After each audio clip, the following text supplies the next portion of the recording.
Hello there, Twitch chat. How the devil are we? You are here just in time for this September Nova Cup, and as a very special treat, back again. He's been far too long gone from the casting desk. It is none other than Mr. Shadowing. Shadow, how the devil are you, my friend? Hello. I'm doing okay. Ah, good stuff. I got shorter hair now, so You have got shorter hair, but they're pretty much the same length beard. Very, very yeah. impressive indeed. Yeah. My We hair keep the beard. is about as short as it always is, and is getting shorter by the day, it seems. I Well, you're have not L1 level yet, so I think not you're fine. quite L1 level, no, but it's quite a good thing actually that the lighting in here is a little bit dim because otherwise you would see a large number of grey hairs just growing on this side of the head over here. Maybe We still see it. Don't you can worry. still We see it. still see Okay, that's good. That's it. good. But Shadow, look, we've got some really cool games ahead of us today. There's some teams that we haven't really seen before in the Nova Cup because back I from the Steenie Cup Winner Championship, it is none other than Adams and Burnt as Broat. What an absolute superstar team that is! Really yeah. excited to get these guys back in We Nova. tried to pay the ransom, but it was too expensive, so we had to let Julian with Adams, despite it being like chaos and stuff. Uh huh. So Yeah. we couldn't pay the ransom, so we had to let this team happen. I know. And do you know what? Speaking of chaos, I think the biggest challenge for this team will be Julian trying to stop himself from throwing up when Adams picks chaos on his team. You know, Yeah, exactly. So it's going to be we'll tough. have to see. We'll have to see because this is Internal the first game. strife Also, there. we'll see. And their first game is going to be up against none other than Sagittarius and Fine, which is a bit of a banger team. But again, a new one, right? Because Fine has been playing all of his games with Remind Me Shadow, it is Fine, and Pavided, right? Yes, And they it is fine. won two or three cups in a row. They had a really good streak for a while there, those guys. So it'd be interesting to see how he performs with Sagittarius. And meanwhile, Sagittarius's partner, he has moved on to play with Ashton instead. So Johnny C and Ashton Butcher, those guys playing together, and we are casting the same group as well. So we're going to see some really exciting matches.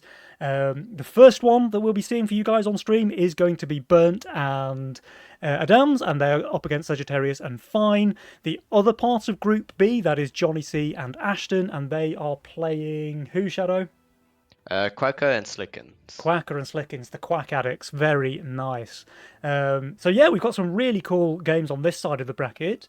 And then on the other side, Group A is a bit more familiar faces, right? So, Group A, that has teams like. Oh, I'm in the wrong channel here. That has Well, teams you like have Abraseat, King Dans and Widdowson, obviously a household name at this point. Barnes Kieran, that's Drakir and Lucy again. I mean, I don't know who that is. hmm. And income abusers. So who are those guys, Shadow? Do you have the name lists up? Yeah, so you have Atrocity and Saya for income abusers, Okay. and Turnix and Valus Or for okay. So Turnix and Valis we've seen in a couple of the more recent cups. I think they've made it through to the semi-finals. So it'd be interesting to see because they're in a really hard group there. That group A seems really tough to me with Drakir, Lucy, King Dans, Widdowson, very very high level opponents for them for sure. Um, but they have made it to the semi-finals as well, so we'll have to see how they perform in that Group A. Unfortunately, that side of the bracket will not be cast today, but we're going to have some really, really exciting games here in Group B. And it seems like from the bracket stage, Group B is where the action's going to be at, right? Group B is where all the games are going to go 2-1 or something like that. I don't expect to see any 2-0s today. Obviously, the teams might have different ideas in store for us, but I think these teams are all really evenly matched. I'm expecting best of threes played in every series. I'm expecting really close games, no stomps to be seen, which almost certainly means that we've cast as cursed it and everything's going to be like wave 10 victory, you know? By the yeah. The big thing with this group is that you have a pairing of two aggressive teams and two stable teams. hmm. Like even though you say that Sagittarius and Fire are a new team for Nova Cup, they did already play together in Nemesis. Same goes Ooh. for Genexius and Valus. And so you still have some experience there for them. And so you have Sagittarius and Fine, stable team. not much action. Adams and Julian, slow team, not much action. And then you have Slicken that you always wonder if wave 5 is going to happen. And you have Ashton that you always wonder if he's going to be 8 workers on wave 3. So uh, those two teams are quite volatile, so that's why 2-1s are more probable in this group rather than the other side of Group A. Drescher and Lucy, King Dance Vidder, Saya and Atrocity, Turnixtius and Vadas. They are all no action early game. We just go for mid game and nothing happens, basically. So a slightly more exciting group on paper for Group B at least. Yeah, I'm really excited to see that. I think that's a very good rationale as well, Shadow. So thank you for that. I think these are going to be super back and forth games, like you say. I do expect to see a fair bit of early aggression. So we'll see a few like big wave 6, 7, 8, Zen stuff like that. Maybe some Ghost Knights on 8, maybe some Ogres on 7, the usual. And I would certainly expect like a Dams really plays like that when he's in a tournament setting. On ladder, he's a bit more relaxed and he just kind of plays a bit more for fun. But when he's in a tournament, this Adams guy is scary, right? Like, I've always thought of him as a bit of a mastermind of the game. Like, he's very meticulous in the way that he plans out his strategy, and is really good at piloting the correct course from the like early to mid game transition. Makes really good calls. He sees the lines, he makes it happen, and that's how he was able to carry Widdowson so many times back in the day, right? In the old Legion in-house league games. So Yeah. He's got some pretty tough road ahead of him though, because Julian is even heavier than Widdowson. I have it on good authority. So we'll have to see. We'll have to see. Yeah. But I think in this matchup specifically, like Adams and Julian against Hedges and Fine, I think it is Julian that's going to give space to Adams. I don't think it's Adams going to be going for some crazy stuff. I think Okay. they recognize that they are against a team that don't leak often early. And so you'll see a bit more income from Adams in this scenario specifically. But Julian loves to give space. He is a mathematician, so he's going to calculate everything. So we'll see. We also have to talk about the masterminds a little bit, because the one that rose in popularity is not one you will expect. Like, normally you have the first game that's gonna be like cartels, stable stuff, right? But the lock-in random has risen as something that has been seen as the most Fine has been stable a big opener. proponent of that, right? Like Fine almost always seems to open with lock-in random. So I don't know if that's like his lucky charm or what, or if he's actually cooking and he thinks it's a really strong mastermind. Basically, it's you take YOLO and you have a better roll more often. Okay. That's basically how you need to see it with lock-in random, is that it's basically almost the same thing, a little bit less income, but the offset with the bonus gold does make it so that transition is similar to YOLO, and especially with those 5 workers opener with 190 gold units. So you take a bit of cash out, you take a bit of YOLO, you put them together, you have lock-in random, basically. Fair enough. Speaking of cash out, that's a mastermind we haven't seen much in Division 1 lately. That definitely seems to have fallen out of favour quite a lot in the past few months. So we'll have to see. Probably not expecting any cash out this time around, unless it gets mega minded into, of course. Yeah, of course, there's Megamind. Yep. But game 1, Megamind, I don't see it, but it can happen. It can happen. It can happen. And on the other side, so fine, lock in random, yes, definitely going to happen. Sagittarius, I mean, he's a big cartel player for sure. Chaos, obviously, Adams, that's his go-to. That's his like trademark signature mastermind. And Julian, actually, he's been playing a lot of Fiesta on the ladder lately. So I would expect to see him go Fiesta at least once during these series. Just interesting to see, because it doesn't always pair that well with Chaos, right? Like Chaos can have a bit of a rocky early game, so you don't really want your teammate to be leaking every wave if you're having a bit of an unlucky Chaos roll early, right? So we'll have to see how they pair it. I'm gonna call it. Game 1, Julian's Castle, Adam's Chaos. We have lock-in on Fine, and I think it's Chaos also on Sagittarius. Oh, okay. Well, let's have a look, because we should have a lobby open by now. Let's see if we can get into this one and get the show on the road. There's a lot of lobbies available. Is there any? Yep, there's Fine's game. Okay, we can hop in there. right. There's no other players here, though. It's currently just myself, Shadow, and Fine. So if we get some other people in there, we can get the show on the road. But for now, Shadow, we've got a couple more minutes to pad, I guess. So on the other side, then, we talked a lot about Sagittarius Fine, and we talked a lot about Adams and Julian. But the second match in Group B, so that is the Quack Addicts, or I think they're actually called Yes. Bangers and Quacks today, which is Slickins and Dark Quacker. Oh And yeah, they are yeah, yeah. playing up against, again, Ashton and Johnny C. Ashton and Johnny C. Thank you. I'm glad your memory's still working. I'm an old man at this point. I'm That's a cheating really because I interesting one. have a paper. You know, you have a... Oh, preparation. I'm not sure preparation counts as cheating. It definitely counts as playing smart, Shadow, for sure. But that's a really exciting one as well, right? Like Ashton, for one, I'm just very, very grateful that he's back in the Legion scene because I think the ladder and the community is better off for having him around. And I'm really excited to see him in Nova again. Unfortunately, he had a bit of a rough one last month and went out on day one. But with a new teammate, he's got Johnny C now. Maybe his fortunes will be different, and I would absolutely love to see these guys make it to the semi-finals tomorrow. But having said that, I would also very, very much support Dark Quacker and Mr. Slickin. So it's really tough for me to choose who I want to win in that one. And again, as I said at the start of the cast, I think those teams are both really, really evenly matched.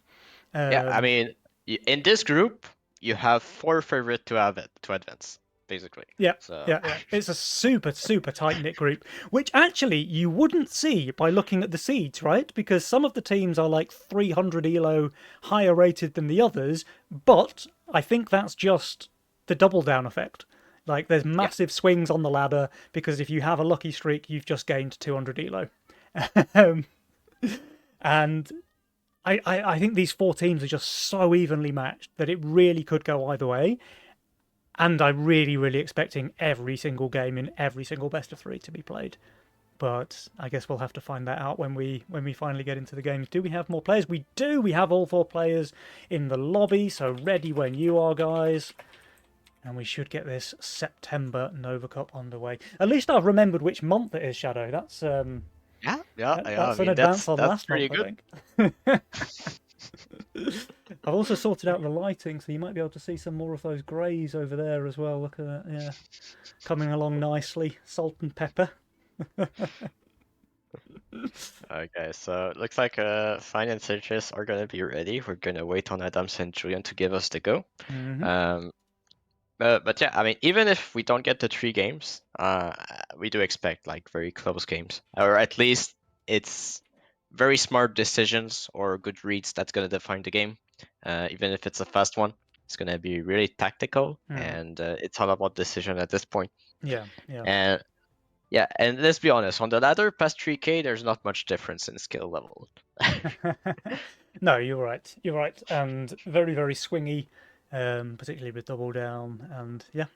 But we'll see. We're about to find out. These guys should get the lobby on the way any minute now, and we'll find out. Let's place a quick bet, Shadow. Who's going to have the most workers on wave 5? My money is on Fine. I mean, yeah. Sorry, I just remember the time where Julian was 14 workers on wave 16. So when you asked that question, I was like, is he gonna have 14 workers on 5 and then stay 14 workers up until 16? Or but no, I think it's gonna be. I don't think it's gonna be Fine because in this game particularly, you have Julian sending to Fine. I think it's gonna be Sagittarius that's gonna be up in workers, Okay. but close with Adams. Okay. Well, let's see. So you're betting Sagittarius, I'm betting Fine. Which caster will be right, or both of us will be wrong, I'm sure. It looks like the players are ready, guys, so that's enough padding from me and Shadow. Can they press the start button? That's the next test. This is always the hardest part, Shadow, of casting, by the way. I is mean, when... it depends. It's well hidden, right? It's behind the chat. So Yeah, like, they don't see it. They don't see it. But when you think the game is about to start any second, and you have to go back and like talk for another 2 minutes, and then go back and then talk for another 2 minutes. But guys, this time for realsies, I promise the game is about to start. September Nova Cup, game number 1. Bosses of the gym on the left side. That's Fine and Sagittarius.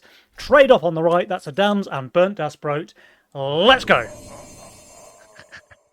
Looks like you were right on Sagittarius, but Fine's going for the old version of Lock in Random, which Yeah. is YOLO.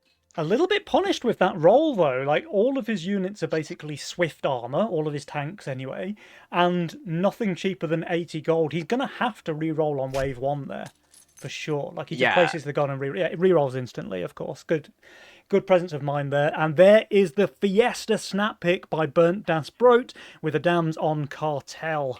And I mean, Burnt doesn't pretty have the best surprised. Fiesta roll, but the Whirlybird can be really Wait. good, right? You hold wave 1, you leap wave 2. I don't know. For me, the role of Julian, it's like a very good scaling Fiesta. I don't know why you say it's a pretty atrocious. Okay, I Okay, question a little bit not taking the Pota, but this is still a very decent one. Yeah. But at, could have been slightly better, I think, with the units he had to choose from. Yeah. It's interesting to say that this is because you personally have a very unique take on Fiesta, right? I think you played exclusively Fiesta for months, and you would Yeah. always be safe on like wave 1 and 2. Yeah. And then you would use your Fiesta power spike a bit more in the early game, and then obviously a lot more in the mid game as well. But for most people, when you look at Fiesta, you're thinking, oh, I want my Consort or my Windhawk or my Atoms or something like this. But you look at this roll and you're thinking, this is a perfect Fiesta roll. That's pretty cool. I mean, it's like the idea is about timing and baiting, right? That's how you want to play Fiesta, especially with the new changes to how the mercenary interact with gold. Like Power Merc, you receive less income, but you give more gold if the opponent kills it, right? And so if you can bait them into sending Power Mercs, that's very good for you. So you don't have to force a leak. If you leak only when they send a Power Merc, you're fine, right? Yeah, and rewarded because you get the Fiesta gold. I think that's actually a really smart plan, Shadow. Thank you for explaining that to me. It's all about gold manipulation, but right now it is Julian ahead in workers with 6. Gonna leak with the Vertibird, but that's to be expected. But now he needs to be safer on wave 3, and he rode the Varshroom, which is perfect to cover on wave 3. And this unit as well is just really good on 3, but it has been nerfed, right? So this used to be, I think, a 33% leak. It leaks 1 more now, and presumably it'll be a bit weaker on 3 as well. It doesn't work as well with Aqua anymore.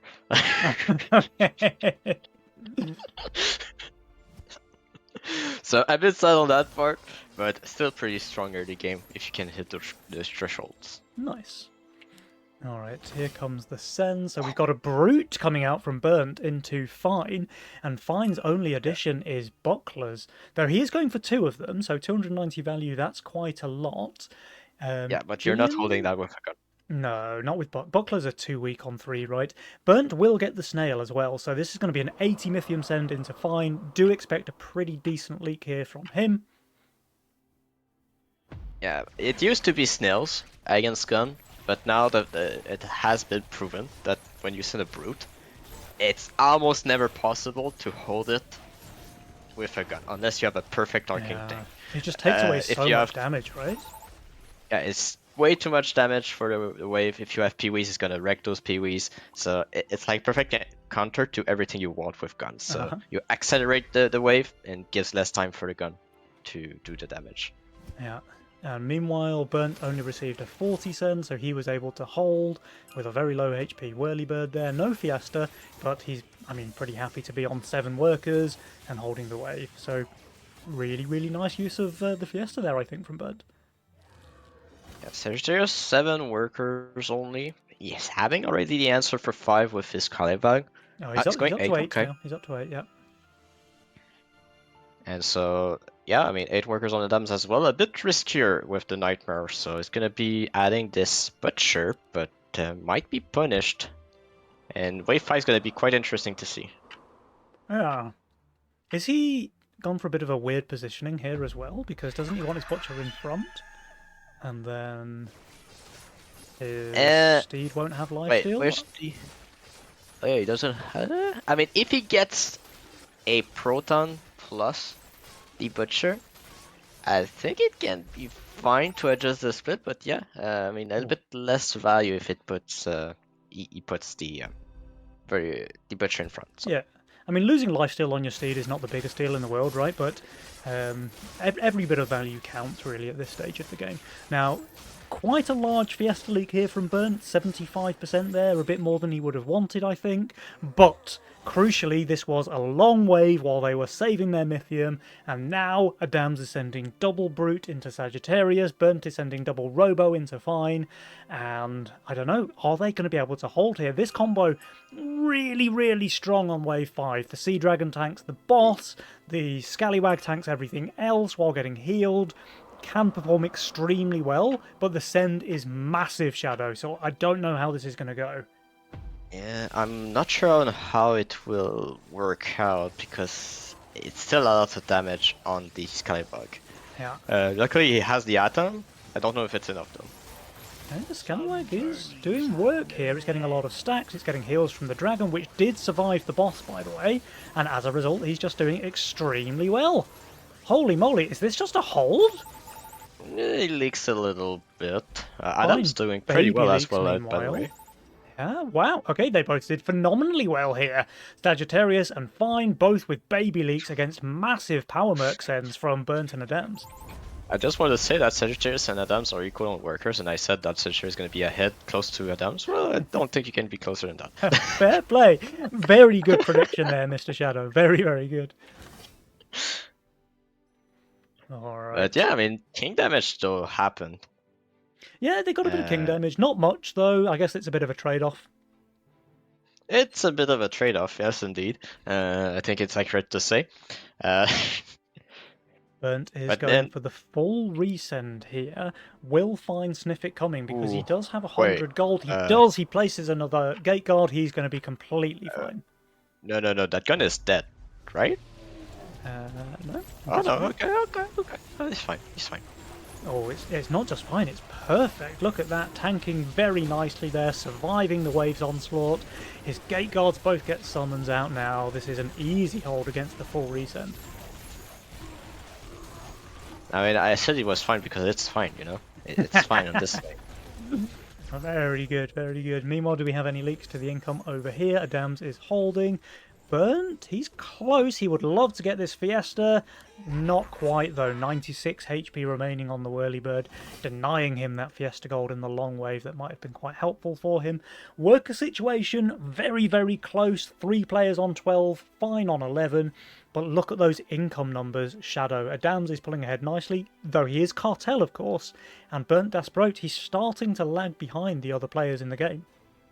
Yeah, but I'm gonna explain to you what's gonna happen right now on the next following waves. Like, Adams did go for a dino here, but saves the rest. Sagittarius is gonna send on 8 against Julian, and that's exactly what they want because they want to send 9 against Fine and Sagittarius. So they're gonna utilize the Fiesta to bait the send on 8 so that they can send 9. Ah, very smart. Good game plan there. Fine can be a bit of a beast on 9 though, right? Like, I mean, he has one gun, sure, but all of his other units are really strong on wave 9. We'll need to see if Julian knows that. Come on, okay. A bit disappointing. Yeah.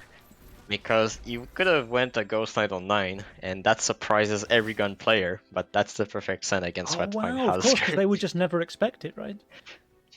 I mean, the Ghost Knight does take reduced damage from gun, and it's not an upgraded gun. So yeah.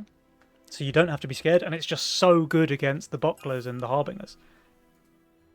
Exactly. So send what they don't expect. Yeah. Solid. Okay, meanwhile, Burnt is going to have a pack leader and a robo to deal with. I think Sagittarius will add the robo. It does have the Berserker.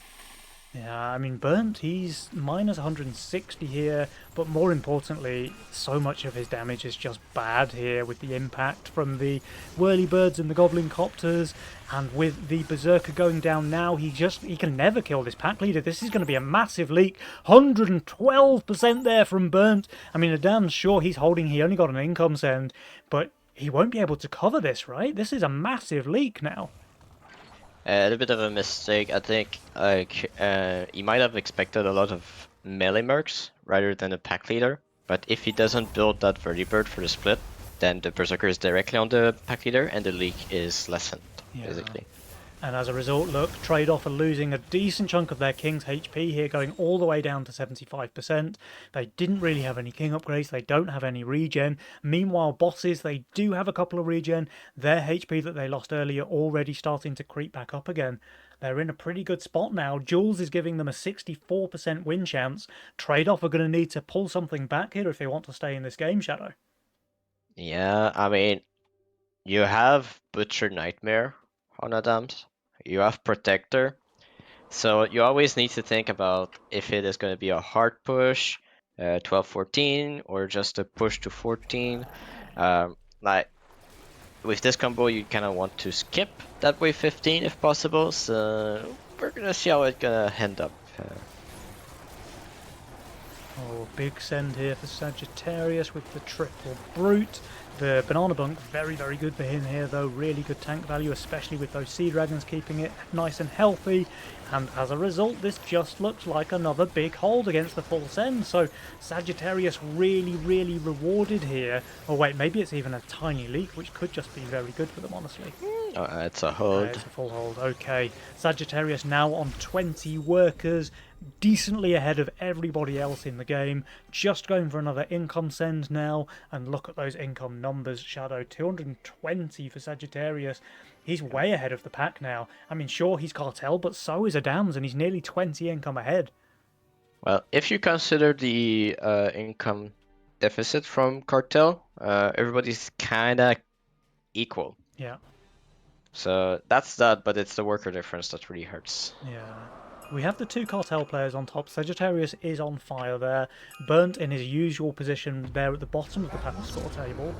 But he's very used to playing from this position, so we'll have to see how he can enable Adams and make a bit of a comeback here as we go into the mid-game. Now remember, if when we were talking at the start of the cast, this mid-game transition is where I think Adams is the most dangerous, because he's just so good at finding those lines and making the correct call. So we'll have to see what the game plan is now from Trade-off. It's 14.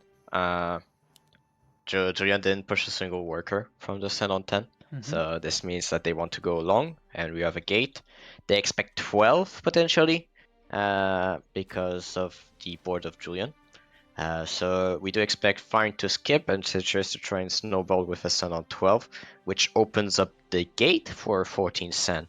Yeah. But Julian needs to do Miracle to do at least decent on wave 12. I mean, yeah, I think you're right. I think that probably is their line. But things are looking very scary for them on 12, honestly, because Julian is basically just on value now. Sagittarius has taken the aggressive spell, and he's pushed really hard. He's on 28 workers now with the counter-attack. I mean, sure, Burnt and Adams, you may well have the plan to go straight 14, but you might be about to take a ton of damage on wave 12 if that's the case. Yeah, but I like what they did here. They didn't show anything on Adams and Julian, and Julian also hit some value. So they further bait the 12. They say, I know you want to send me there. Look, I'm low value. You can snowball. Send me. And so, yeah, that's going to be the send from Sagittarius, and that's going to be seeing if Julian can do decent. But Fine sends as well. I mean, he has got some workers himself. The question is whether Adams is going to build for this wave or not. I think he will. I mean, it's the same whatever, right? Yeah. You just buffed the doppel. Yeah. Oh, he was just re-rolling, so he's picked up the gate now, which is really nice actually in his role. And he's got the protector there for his nightmare and the alpha male in the split. Adams is so strong now on this wave. This is really good for him, and his send is actually quite small as well there from Fine, who has a lot less Mythium than Sagittarius. So 300 for Adams, but look at this, it's 500 Mythium for Burnt Dasprote, and he's very weak on this wave. He's very weak, but at least he did predict it, so that was part of their plan. Let's see how well his prediction will work. But I mean, yeah, it's gate. It's a big leak. It's a big leak. That's the 130% there for Burnt. But Adams with the Doppelganger, with the APS lifesteal and the Protector, easily holding his own wave. Didn't quite cover too much in the mid. He got a couple there, but still some decent king damage here on the side of Trade-off. Yeah, at least they saved their mid-tem, but it's all about what's come next. Uh, I mean, 14 still something you can look at. Oh, there's income 15. Oh, wait. If there's Okay. income here, 15's open, and you know what they say about 15, right? It's pretty deadly. It's pretty Yep. deadly, Shadow. Especially when you're having gun, and you're having tanks. Not Yeah. much damage. There's not a look at it. It's mostly Yeah, yeah. tanks. Yeah, 15 is looking very scary for them indeed. But do you know what's really interesting, Shadow? Actually, look at these Mythium numbers here. This is basically the same Mythium they just received on wave 12, and we're at the start of wave 13 now. Like, Sagittarius is Yeah. just so far ahead of everybody else in the game economically. Yeah, and that's why they're going for Income King, but still, they need to be aware of that 15. So potentially them skipping 14 is their play to force that 15. Mhm. And they might send Real also on 15 themselves. They might. They already have a fully upgraded king, right? They have, yeah, max spell. Well, they can add one more spell and then it's fully upgraded. Nearly 100% HP as well. It's very, very difficult for them to get one shot on 15. And they actually go okay. for this 14 send. Okay. So it looks like Adams and Julian want 14 to 16, so they need to have a lot of gold here, however, to make that work. Yeah. That is playing to the strong ways of the Dams, but if they don't get any gold here, 15 is still open for finding Sagittarius. Yeah. I don't know that like they were both on value on wave 13 and they're pretty close here on 14 as well. Like the gold that they got on wave 12, the income that they got again on 13 has just put them in such a strong spot economy wise. This wave 14 send is a bit scary for me, Shadow, because Fine's actually very strong here. Yeah, the double gun is pretty strong. He does receive a ram, but he has good answers against the ram. Yeah, and Harbingers as well are just very good on 14. Like, I think they're often underrated, but they deal a lot of damage. Well, let's see. The Protector is down on Fine. Oh! Harbinger, only one Only summons. one got the summon. That's actually really bad for him because it was very, very close. Does kill a couple more creeps though. I mean, look at this, 65% leak. From an all-in, that's not enough. And 85 now the there for question Sedgy. is what comes next with that, right? Now, do Fine and Sagittarius keep their line to go 15? Or do they enable Adams and Burn to go for that 16? I think like 16 looks incredible against Burns. He just can't hold wave 16 at all, really.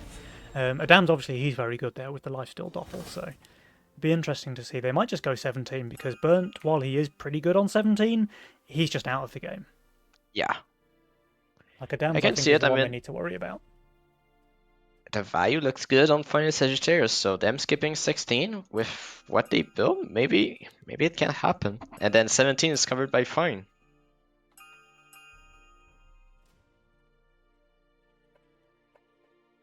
I mean, if you want to come back as Adams and Julian, and you know Julian is out, do you commit to you let 15 happen, and then you let Julian full push for his 16?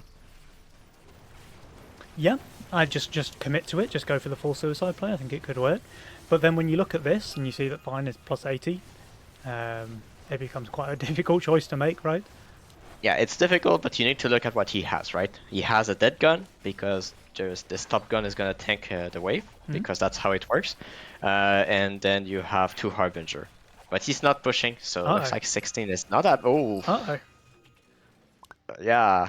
That's a bit of an Adamus leak there, if ever I've seen one. It's okay, it's to show that Julian is strong. Okay? It's to That's assert just- dominance. Yeah. Oh, That they is do go for the income send. Okay. So they've recognised that Fine and Sagittarius are both on value, and they've also recognised that they're in a little bit of trouble here on 16. So they're just going to go for the income king play. I think it's actually pretty solid there from trade-off, because if they do hold here, or at least not die, they're in a much better position than if they do yes die. Would you agree, Shadow? Yeah, I mean, yes, dying is not that great. And okay, I was questioning what if Adam's gonna upgrade that casket to get the resistance or damage reduction, and he does, so that a pretty good play for him too. Yeah. Yeah, that got buffed, right? It's like -5 to everything it touches now. Oh yeah. It's a Melementa.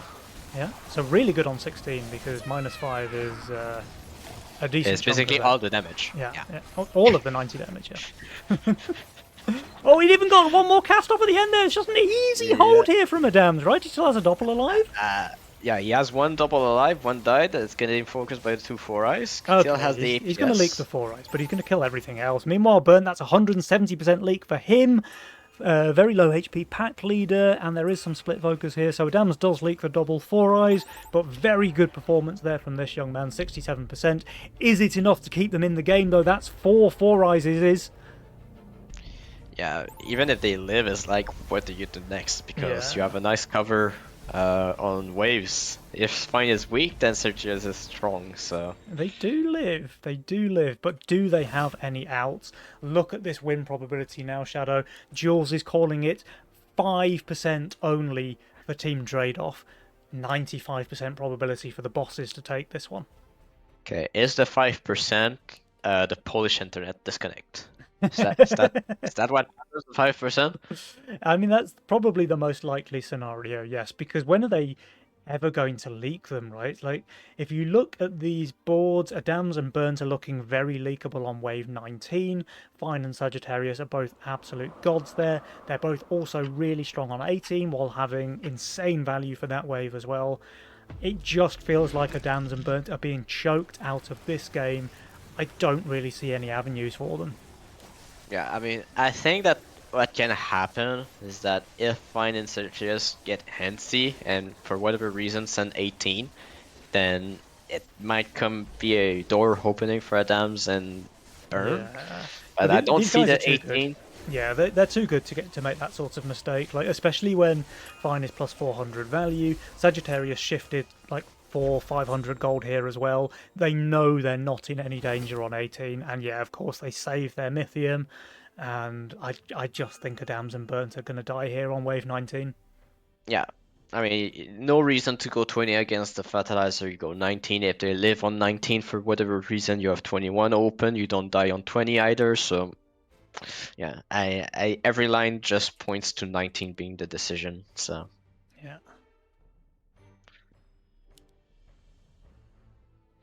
Okay, and just look at these value numbers as well. Shadow, Adams and Burnt, they're both around the 1k minus already, and it's only going to get worse next wave.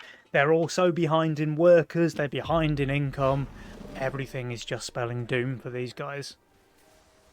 yeah, and the wave is feasting as well. So the more small units you have, the less good it is. So Yeah. you want big units, but you want small units as well. So it's it's I gonna guess be that's a slight nerf to summoning units, right? Like Gate and like yeah, Death yeah. Knight, because they are going to feed the wave a little bit to some extent.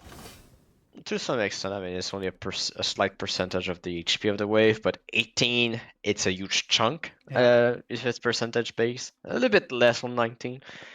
So it's better on 18 than 19. This new Siege So, Ram skin is very cool, by the way. Look at this double Siege Ram here. Very nice design there. Well played, developers. yeah, it has some FPS like problem. Like if you compare RAMs side by side, the one with the skin is like lagging, while the one without the skin is not lagging. You are right, actually. Yeah. Okay, but Shadow, enough about the skins because there are some mega sends coming here on 19. Look at this. We've got 880, 1240, 1160, 1380. Will anybody be able to hold here? And if so, who are we going to see winning this one? I think it's only going one way here with Adams and Burnt Dasprote being so far behind, but let's see if they can pull off a miracle. Adams is doing pretty well. He's killed half of the wave, but it looks like pretty well is not enough. Burnt, however, he's doing extremely well as well, but again, extremely well is not well enough. There are 100% leaks here on both players, and that will be game in favour of the bosses of the gym. So very well played there to Sagittarius and Fine. They go 1-0 in this best of 3 series. And that is YOLO and Cartel for those guys. So, Yeah, Shadow, give us some highlights of this game. How were Fine and Sagittarius able to pilot this one? Because things were really even, right, in the early game. And then all of a sudden, there was like a big pivot to Adams and Burnt just being really far behind. Did it all just come down to that Wave 12 play? I mean, the 12 was inevitable against Julian, especially against after the Wave 8 happens. Um, but I mean, the early game went basically as I expected, and uh, it is Julian playing to hinder Fine a little bit with the brutes against the gun. I think he lost track a little bit of the weak wave of the gun at one point because I only saw the leak on wave 3 that worked well, but then afterwards I kind of lost a little bit. 5 kind of worked, but it was robos, especially against the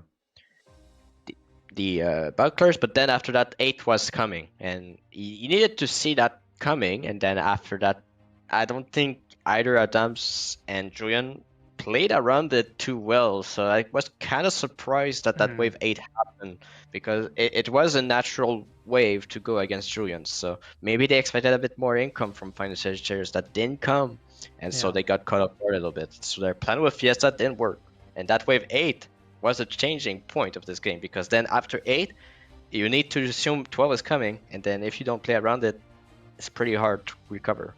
I mean, there's a good chance that he didn't think he would leak as badly as he did, right? Because he probably knows that he's leaking there. But what was it, like 110% or something with the pack leader leaking on half HP? It's like, it's absolutely crushing when something that bad happens. Like, if that's a 50, 60, 70% leak, fine. Even if he just kills the pack leader, fine. But to leak that big and then take that much king damage, they went down to what, 75% already? It makes things really tough. And it really opened up that avenue then for Sagittarius to just giga push into that massive wave 12 send. But that's enough about game 1 because, guys, these players are not messing around. They are straight in it with game number 2. Bosses of the Gym 1-0 in the lead. Can Trade-off tie the series, or will this be a 2-0? Let's find out. How lucky do you have to be to pick Cartel in game 1 and then say, I'm gonna Megamind, and guess what you get? Cartel. Yeah, and a really, really nice Cartel roll as well. Like, Gate Guard is just delicious anytime that you're playing Cartel, but he also has that Sea Serpent, which just pairs so nicely, I think, with Gate Guard, covering all of its weak waves in the early game. So wave 4, check.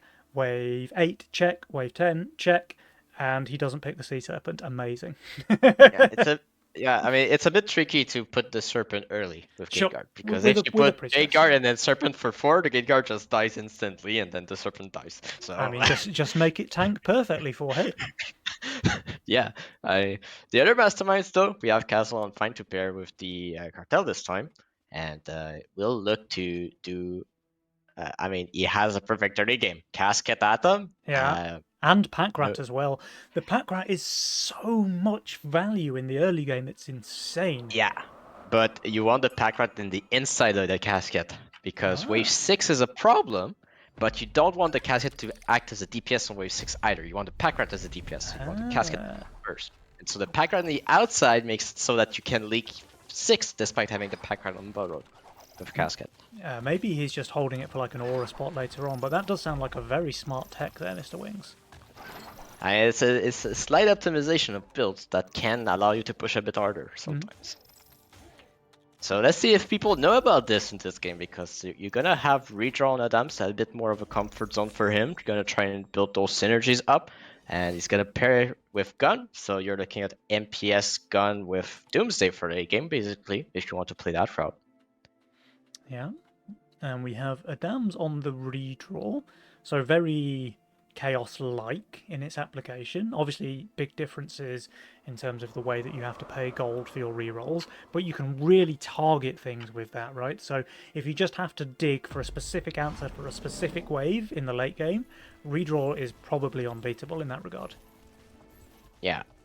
Julian, however, looks like he loves his gate. Do you play a lot with him, and he does a lot of gate play? Because there seems to always have a gate in his role. I mean, I think the gate is really strong, and it actually got buffed in the most recent patch, which I found surprising because I already thought that unit was very, very strong, and just a bit more HP on the gate creeps now. can make it super scary, especially if you have some sort of synergy. And guess what, Shadow? He has the White Mane, he has Protector, he has Magician options as well. So if Burnt gets to the late game this time around, and he's not out of the game like he was last time, his role can be very, very scary. And then he did pick up the Sea Serpent. So, Shadow, guess what's the one weakness of like a mass gate build in the late game? Oh, wait. Let me think. It's a hard one. Wait, I think Bonnie's gonna disagree with me, but I think it's Witch. It is Witch, absolutely right. And guess what absolutely eats witches for breakfast? That's right, it's the Deep Coiler, guys. So Burnt's role, late game, brilliant. Having said that, his early game looks a bit lacking.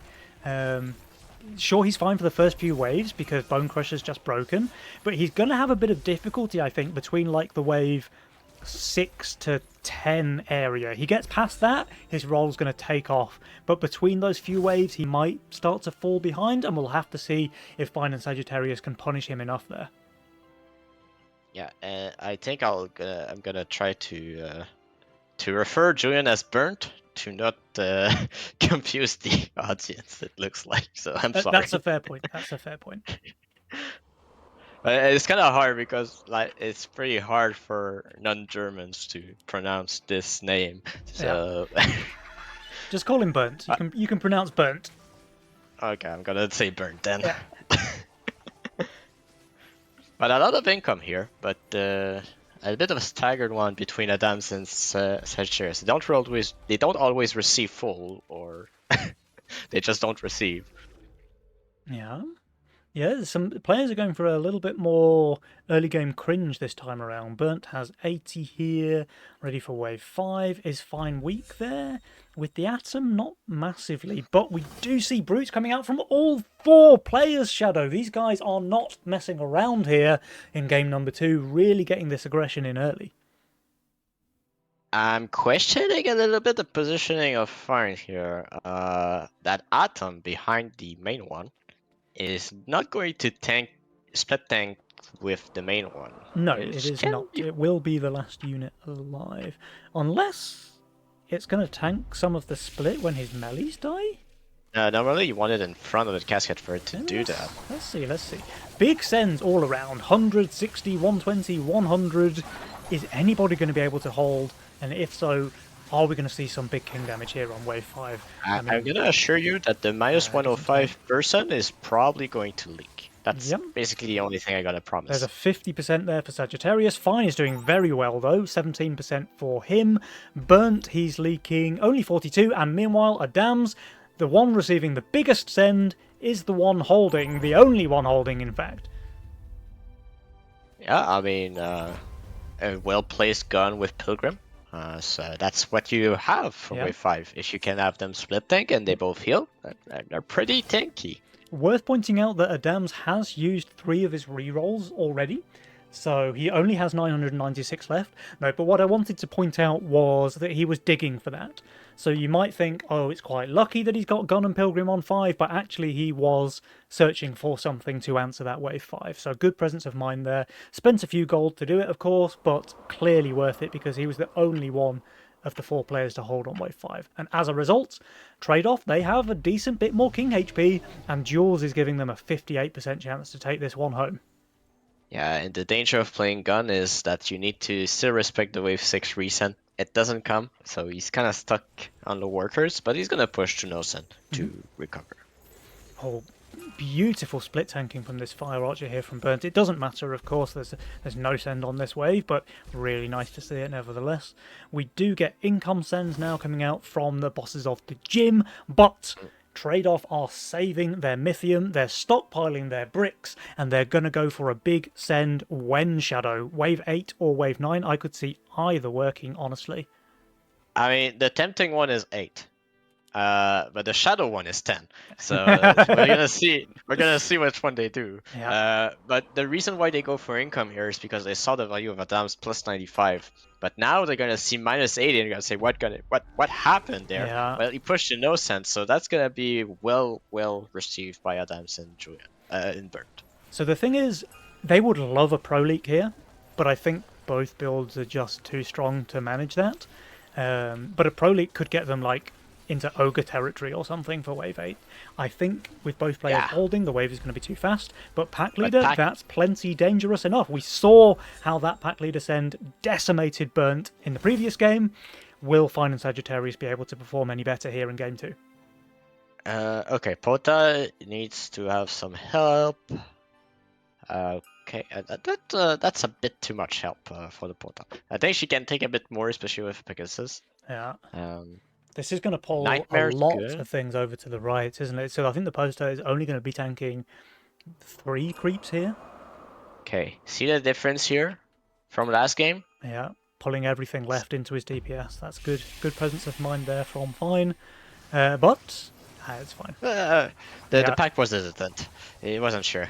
And as a result, the pack leader goes down very fast. It does waste but Cass- 2 Iron oh. Maiden spells, and he doesn't get to hit the wave at all with that, which is very, very damaging to him. He does still have the atoms whittling away at the wave, but it's not going to be enough. He does kill 1 more.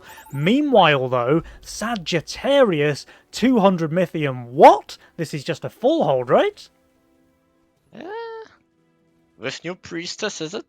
Oh, okay, No, not quite a that's full what I hold. get. He leaks 2 creeps there, 17%. But look at the difference here, Shadow. Last game, Burnt got absolutely destroyed by that pack leader. Here, they both received 1 and they performed extremely well. I don't like that recent from Burnt. Okay, yeah, I mean, Fine does look very weak here on Wave 9. He didn't really push the worker button, though. He is going to be adding this Yeah. Mudman, and I think that should make him do just I mean- fine. I mean, the only thing that can happen is that Fine decide to randomly hunt on his weakest wave. But if he does that, he's probably hardening. Yeah, I mean, he is very weak here, don't get me wrong. Like, all of his DPS is bad, and all of his tanks, apart from that one Mudburn, are also bad. Yeah, but I do think that going wave 10 together puts pressure. Yeah. And then yes, there's Savior, but then you force the Savior, so it's But like... do you know what, though? It might have been a bit of a double bluff, because if you look at Fine's board, also very garbage on 10, of course, and you think maybe he just wants to shift gold for the Doppel on 10, right? So you might yeah, want to try and yeah. catch him shifting. Yeah, and that's wave 9 for you. The Brutes never live. Yeah. Yeah. So he is going to leak, but very, very small, like 2 creeps only, and that's really not worth it for them to relieve all of their pressure on the bosses of the gym. I mean, let's see. Fine does not get double. And there is a resend, but it's only income. Meanwhile, bosses, they go for an income send of their own. Let's have a quick look at these numbers, because actually wait. Fine on the castle is basically on par with everyone else in the game, and he's about to receive that big 47 income boost on wave 11, so he's in a really good spot. In fact, he's already on top of the power score table. Yeah. It feels like it always happened with Castle for whatever reason. Not really sure why. It seems like the Castle player is like always on top. I'm not sure if the calculation is correct 100% of the time. Yeah. What I will say, though, is Fine's role is not great, I think, for the late game. So although he's in a really good spot economically, his build is just going to fall off naturally. While Adams, who is a little bit behind and is leaking the income send here, he's playing that redraw, right? So he has basically infinite options in terms of his late game role. And Burnt, he has a really strong late game role. Like we talked about it earlier, with the white main gates, with the sea serpents to kill the witches, he's going to be super strong in the late game. Will he pick the protector or will he go for magician? The fact that he's already surrounded his antler with these battle boyos makes me think it's going to be a protector angle. I mean, you can sell those without any problems. Yeah, you of know, course. Like 28 gold in those. Yeah. It's way more value to have the gates there. Hurts a bit more to sell these things, though, right? So, but I think he's just going to go protector over the magician. I mean, no. I mean, the most effective is magician because protector doesn't really give you an additional spawn. So you want to get the spawn faster rather than elongate the strength of the units. But he's going for protector. He does And go Adams as well. Adams as well, yeah. Meanwhile, we do have one Magician picked up, which is on Fine, and he's using that to buff an Avenger, Atom, and a Maiden. Yeah. Okay. But again, I really think that his role is going to fall off. And likewise with Sagittarius, actually. Like, neither of these players have particularly strong roles for the late game. So while they are ahead in terms of income, and workers, actually, Sagittarius is in a good spot there. But I just think that their roles aren't going to cut it if this goes past like wave 15 or so. We'll see if you revisit your opinion when you'll see the wave doing 0 damage, but we'll see. Yeah. Is there a cap to that? Like, how many Iron Maidens It's do you 50 need? damage. 50 damage that can be reduced. Okay, so 10 Iron Maidens. Yeah, it's with Magician it's less. Oh, 5. Is it 2 times? It's 5 seconds. Takes how much time? Yeah, approximately 5 or 6, I guess.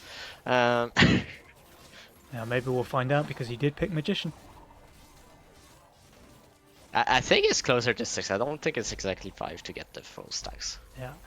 The one thing that I don't like so much is that Burnt and Adams are going for this long save play, while Fine and Sagittarius are quite strong for the next few waves, right?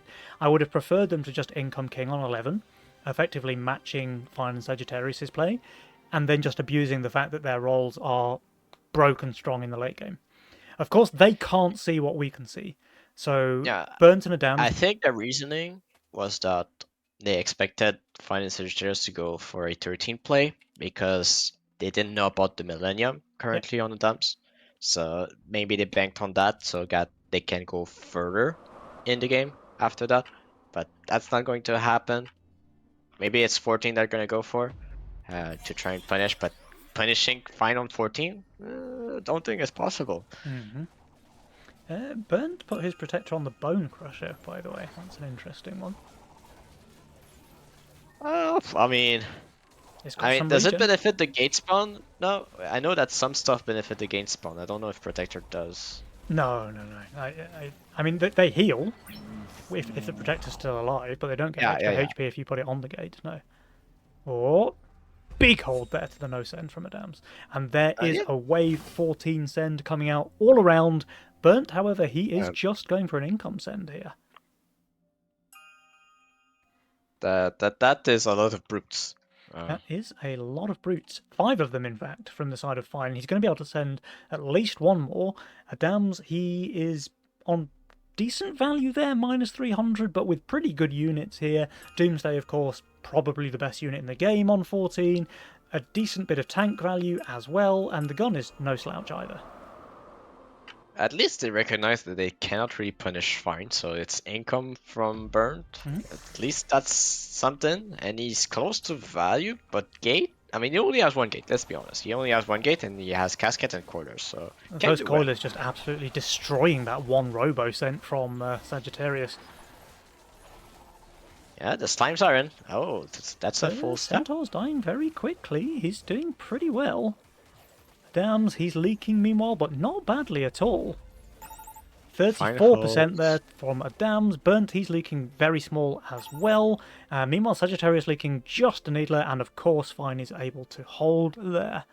Burnt, he's leaking just 2 creeps. 17%, very, very good performance there. And he did some king upgrades as well, so they're going to take very little damage here.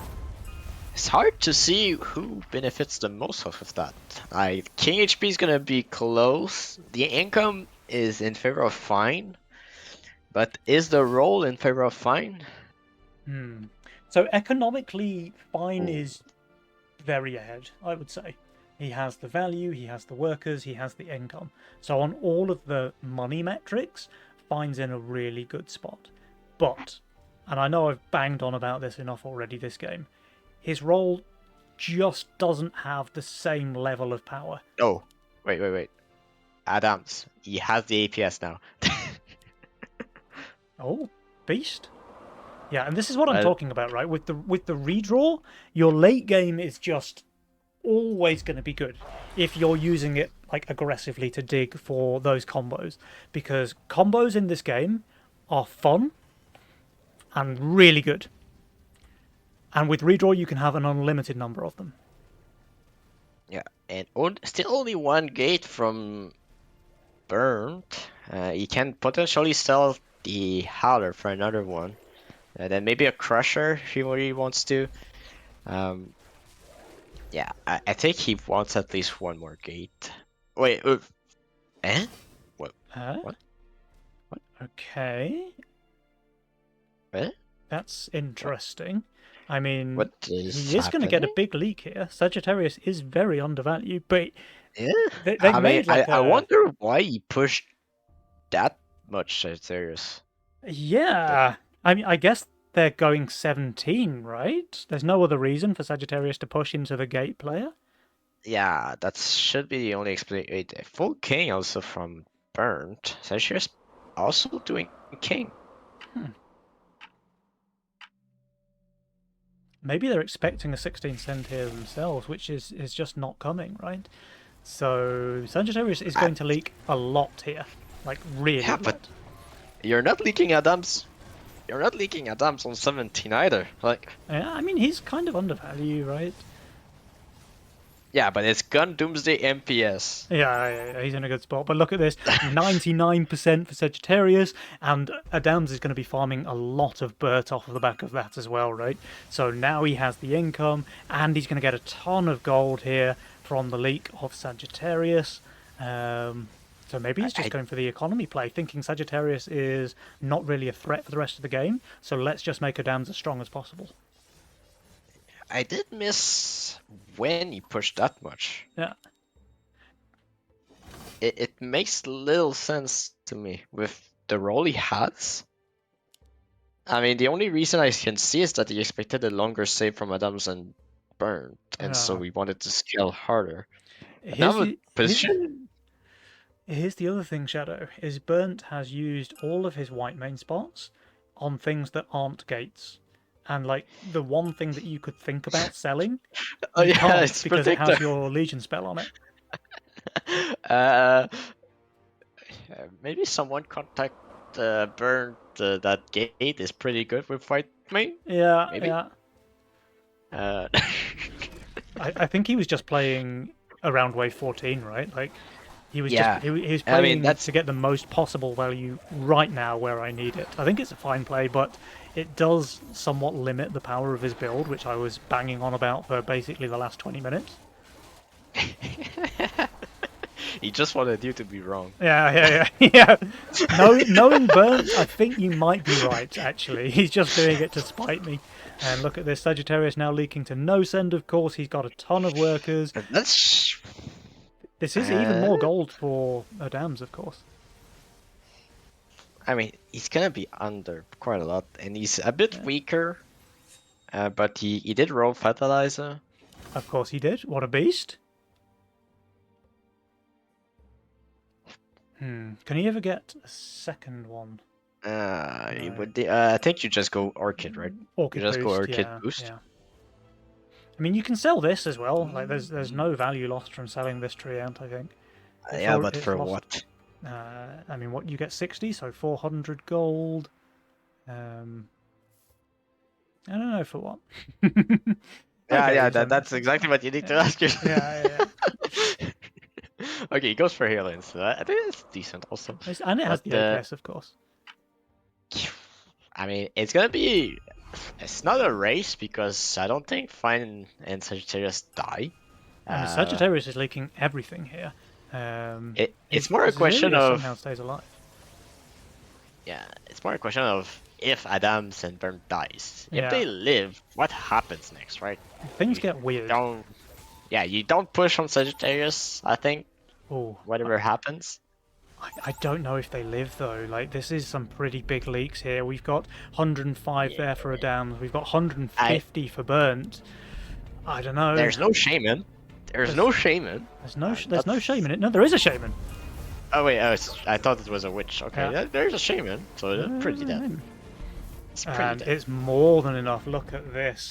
Wow. Okay, so again, casters giga cursing the series, saying every game is going best of 3, and of course the first series is 2-0 in favour of Fine and Sagittarius. So very, very well played there from these guys, bosses of the gym, proving their name to be accurate, sweeping the competition here with a very quick 2-0.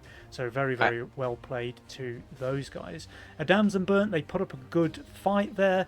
I just wish they played around their late game a bit more here with like an income send on 11. But again, they can't see what we can see, right? They can't see their opponent's rolls and think, oh, we have the late game, so let's just play for income.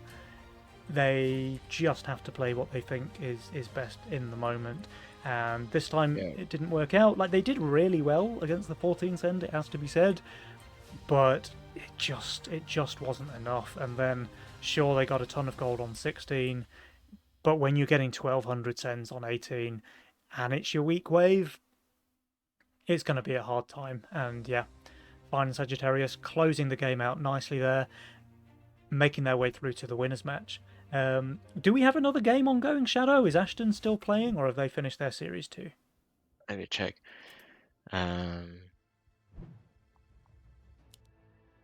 Looks like it is still ongoing because I don't see the result. I think that series is over as well. Actually, I think Ashton. Oh, yeah, it just finished. Yeah.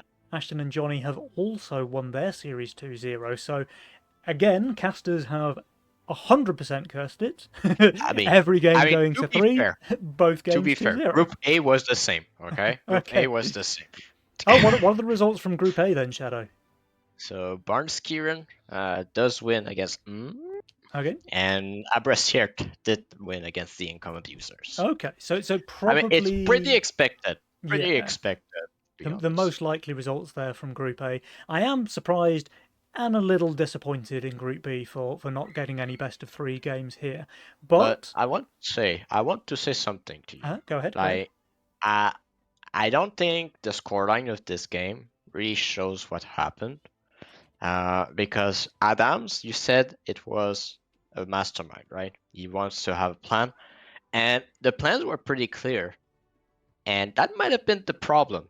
Like, they were too clear, because Julian was Fiesta, and game 1, he had a weak build on 8, and the initial play probably was to expect a lot more income from Sagittarius and Fine, and Sagittarius decided to save on Julian for that wave 8 weakness. And so it fumbled a little bit the plan to target a wave 9 possibly, or wave 10. And so it's more of a good play to outplay the plan of Julian, the Burnt and Adams on game 1, more than it was just one-sided. And same thing happened on game 2. Adams played for a send on 13, not showing the Millennium and showing a lot of Pierce, and they just skip it. And so 15 is no longer possible. They cannot punish Fine, and so their low push doesn't work out. And so they're forced to 14, where it's less than ideal for them to receive a send.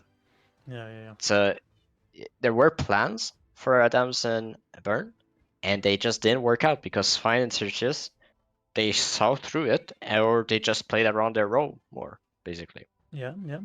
And more to the point, in that game 1, they just undercut the plan completely, right? They turbo pushed on wave 10, sent this massive send on wave 12, gained infinite Burt's gold there from that wave 12 leak, and then had a pretty easy run of it from there on out. The second game, I think, was closer, but yeah, Fine and Sagittarius, they just played it very, very well, it has to be said. So congratulations to those guys. Now, Shadow, we should have a quick 10-minute break to give the players and the casters a little bit of a break. So guys in Twitch chat, don't go anywhere. We will be right back in about 10 minutes time with the next game. So we'll see you there. Goodbye.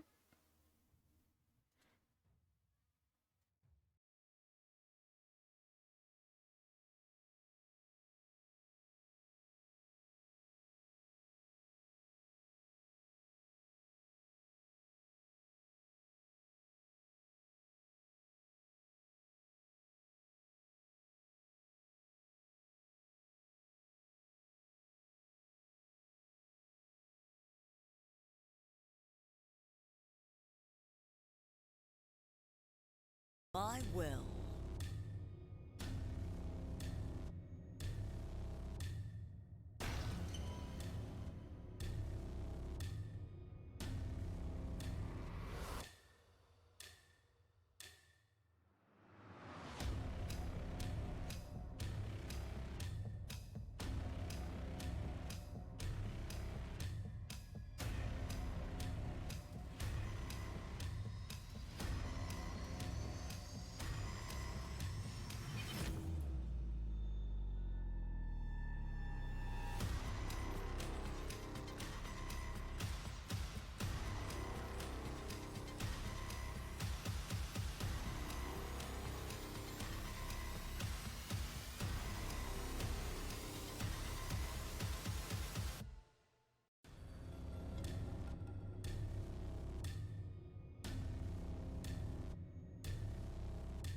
Welcome back, Twitch chat. Welcome back. We've had some very, very cool games so far, proving both casters wrong with our predictions of 3 games played every series.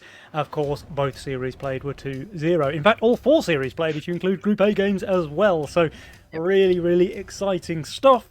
And we'll have to see if the second round is going to be any different, because this is the winner's match now, Shadow. And it is, of course, Sagittarius and Fine, who we just seen win their games against Burnt and Adams. They're going to be playing up against Ashton and Johnny C. So a really exciting match here.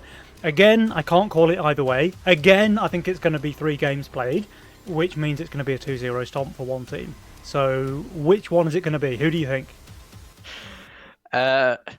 So first I'm going to tell you a story about what happened in round 1 for Ashton and Johnny, so that you have a better idea of who to root for. So basically what happened is that game 1, Slicken and Quacker decided that it was a good idea to never push any worker and go for banker and anglers against Ashton and Johnny. As you can expect, didn't work too well against 17 workers on wave 9. So that happened. And then game 2 was a bit closer, but a little bit too much income. And then they tried to punish on 8, but they weren't ready for the counter punch on 10. And they were hurt more by their play than what they did. Well, it's a trade-off, I guess. Yeah, it's a trade-off, but I think with that, I don't think Ashton and Johnny were fully tested in this series, so it's kind of hard to expect, especially since it was really different from what Fine and Sergius played against, right? So I think that what comes out, though, is that Wave 8 seems to be the target of many, many players. Like, Wave 8 has been deciding with packs and other stuff. So I think we're going to have to keep aware of those Swift Armor type wave. Yeah. Well, we are about to find out. The Masterminds, I think, were fairly predictable last time around, although we didn't see that lock-in random.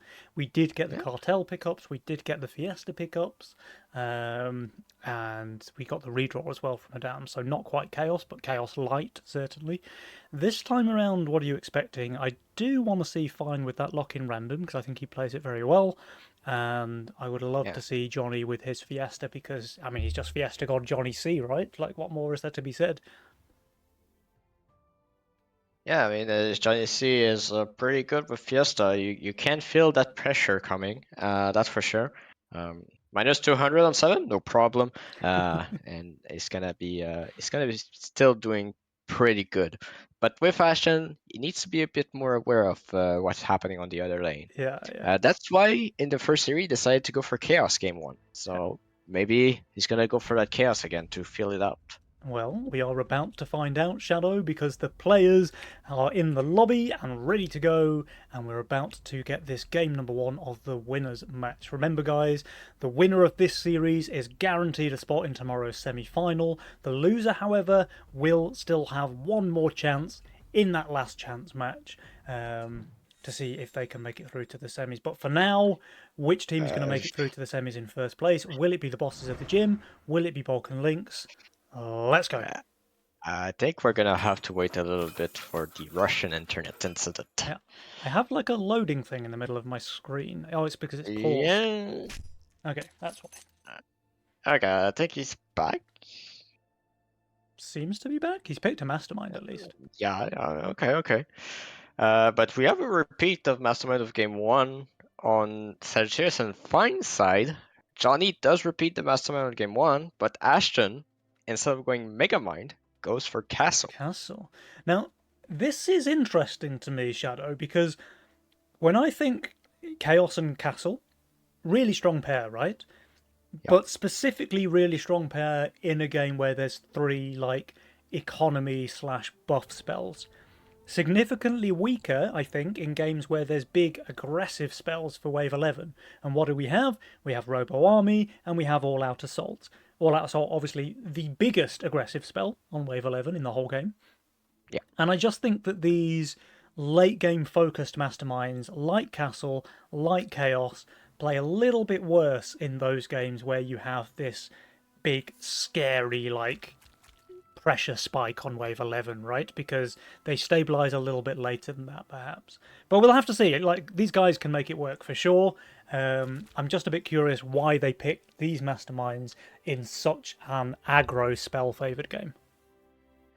Yeah, that's for sure. I think it's just they feel more comfortable with it. Castle does work well if you're able to extract every possible amount of value out of every board, and if you receive Snell on one, also.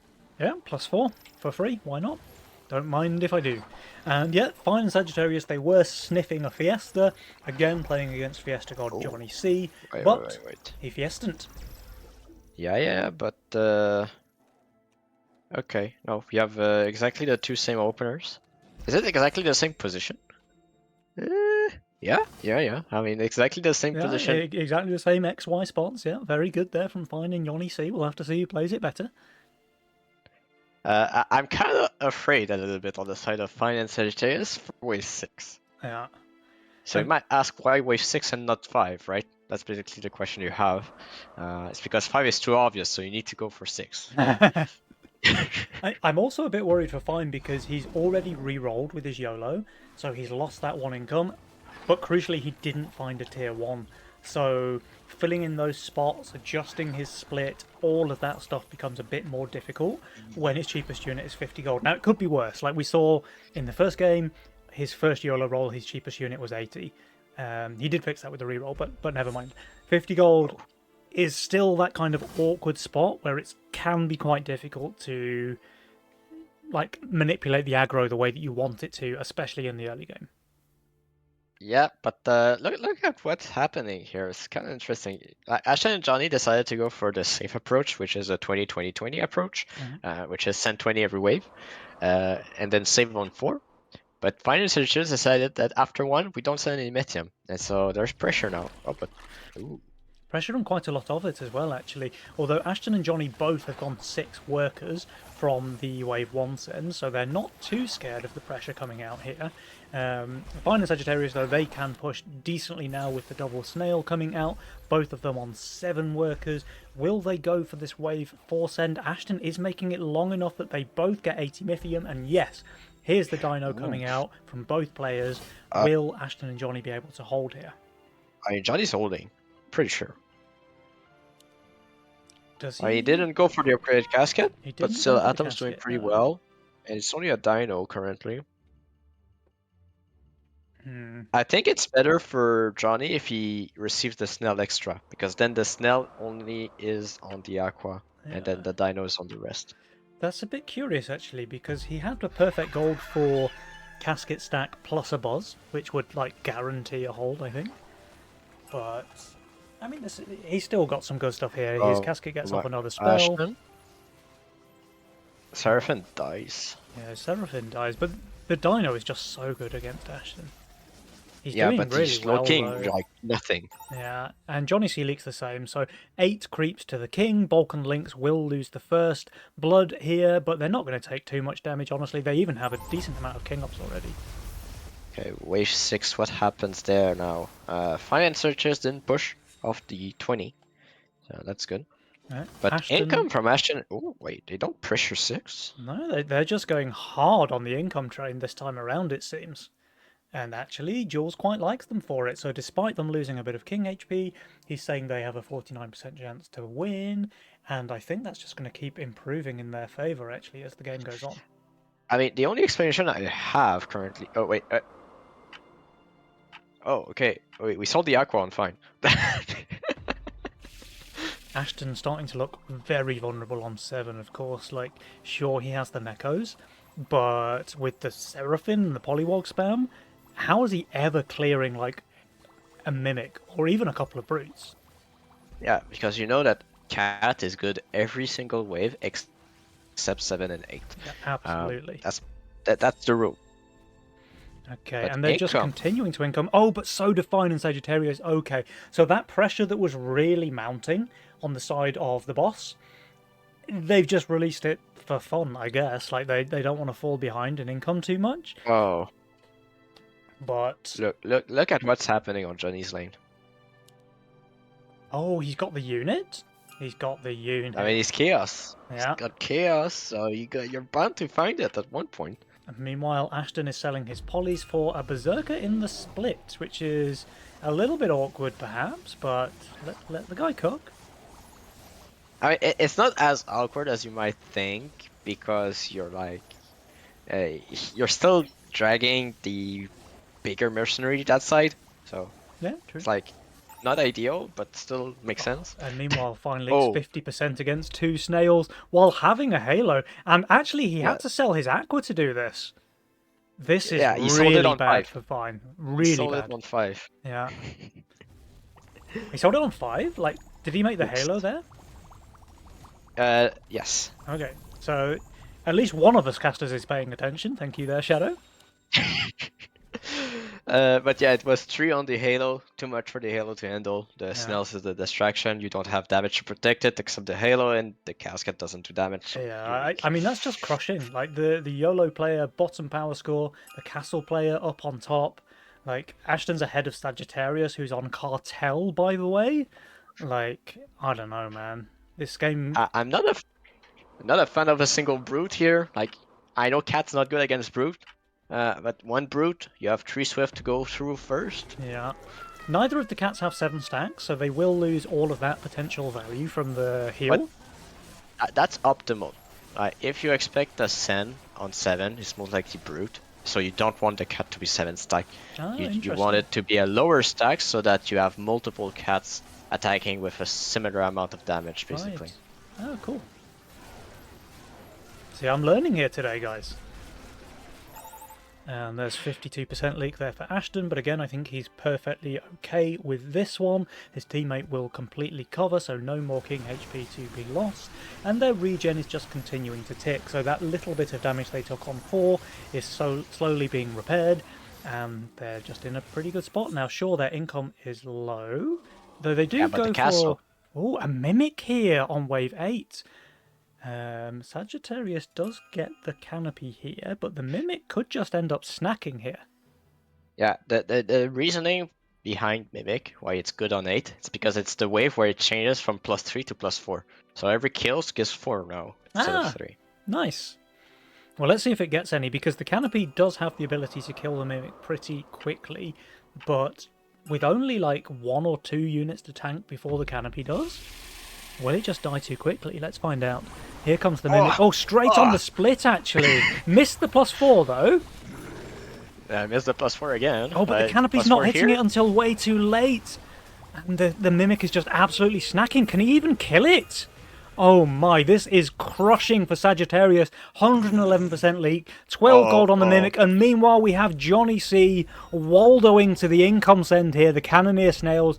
40% leak, and the bosses of this gym look like they're about to be taken down because they are going to take a ton of damage here on wave 8, and Vulcan Lynx, with that castle power spike still sleeping for Ashton, are in a really good spot here in game number 1. Okay, ultimate flex here. Full push for 11 Sen. And end the game there. Oh, yeah. It looks like they just want to play for the long game, though, with Johnny C going for the Hermit here on 9, so trying for the re-leak against Fine, who does actually look pretty bad here, but he is at least going to be on value.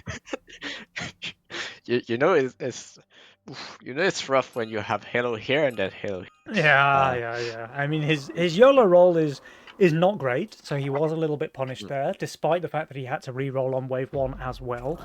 So clearly not ideal there for Fine, but at the same time, this game has just been piloted so cleanly by Ashton and Johnny to put them in this position. Yeah, but now next Sen is 11 for everyone. They're gonna utilize the aggressive spells, and I'm sorry to say, despite the Sen here for receiving, Fine receiving here the Sen, he's pushing. But he's not better on 11. Yeah. And actually, the fact that he's pushing here, he's still behind Johnny C and Workers. Yeah. So it's gonna be rough. I mean, you can always send 10, but I don't think 10 is coming with 2 aggressive spells. Oh, they do go 10. Okay. Oh, okay. Proving us wrong. Big sends, though, but so do Ashton and I Johnny should C. also. Okay. Okay. Ashton cannot afford his Fatalizer. Or he could, but he'd have to, like, sell a cat or something. So he's rather just going for the gun.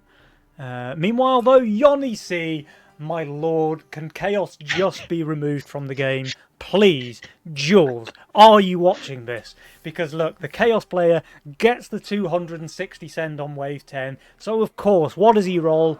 Berserker. Is there any other possibility? Does he ignore the Snell? I mean, the Ogre's going here, right?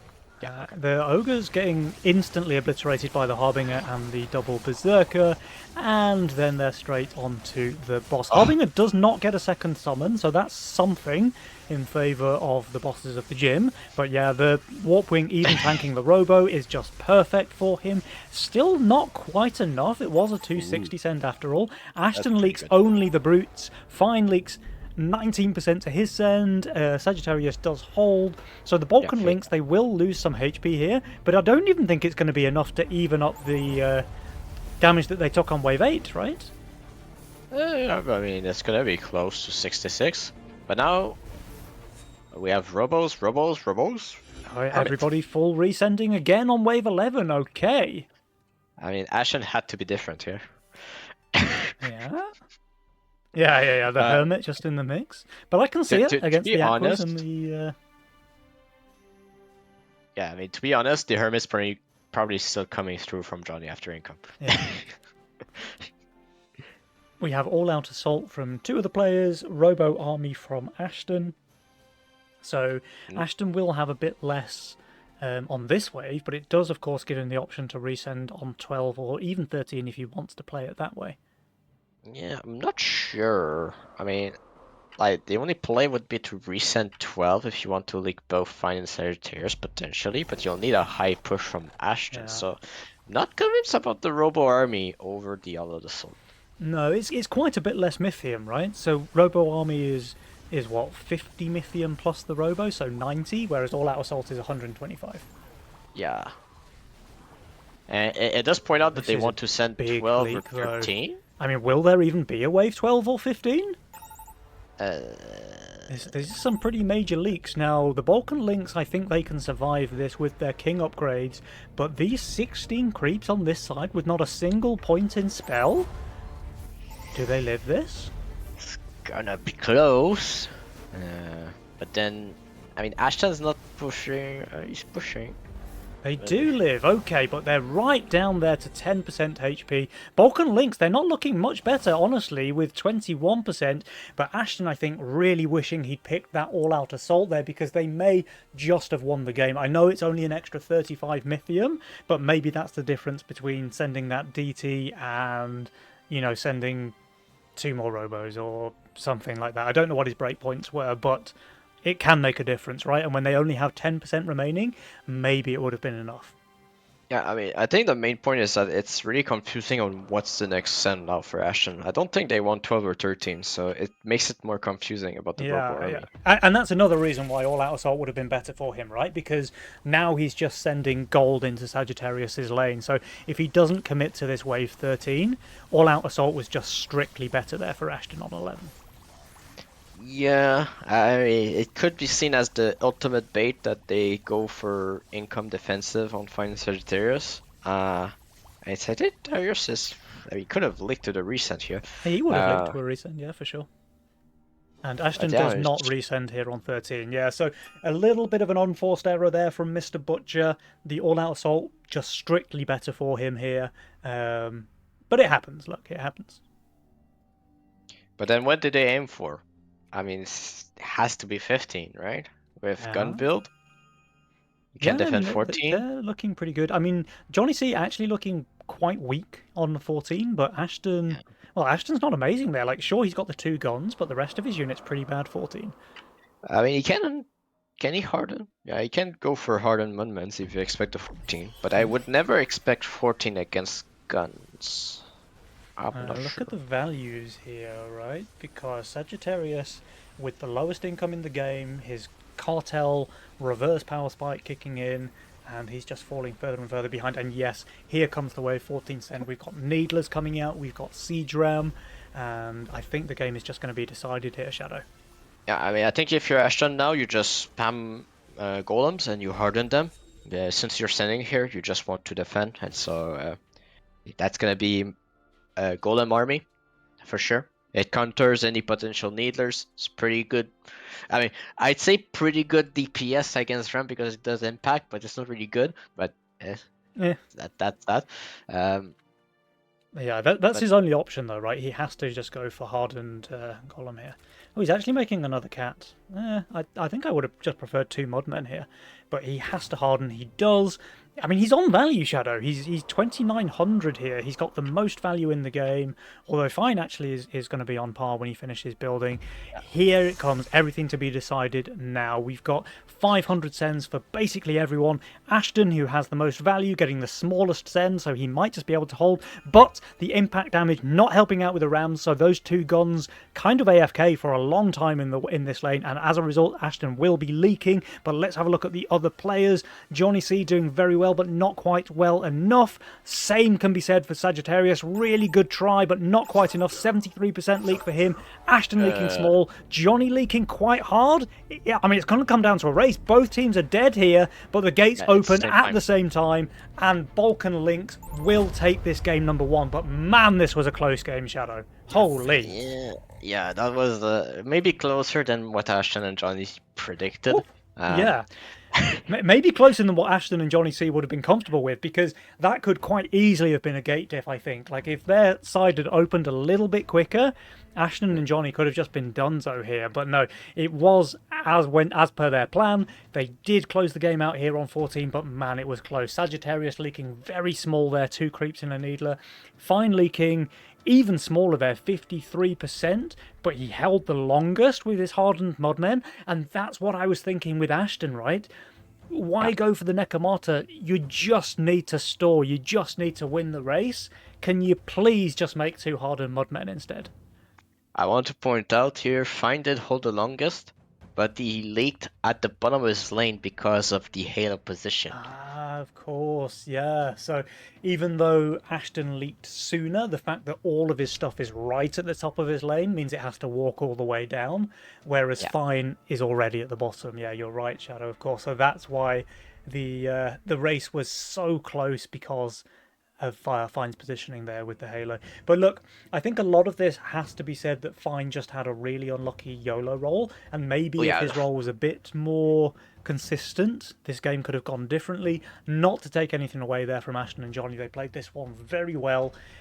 Honestly, I'm just surprised that it was so close in the end, because from like wave 10 or so, I feel like Ashton and Johnny were in a really, really strong spot. And then they almost kind of gave it away there on wave 11, right, where they leaked so much themselves. Sure, they went for the aggressive play, so they had to push and all the rest of it, but they left themselves quite vulnerable to the counterplay and damn near died there, right? So, and at the same time, little decisions, you know? So if Ashton just took all-out assault instead of Robo Army, well, 1, they may have just won on wave 11, and 2, they would have been in a much better spot on 14, because he wouldn't have given, what is that, 36, 24, 60 free gold to Sagittarius. And 60 less value can make a pretty big difference. It doesn't sound like much, but trust me, 60 extra gold can be, oh, I can't quite upgrade my Doomsday without selling one of my Aquas, or something like that, you know?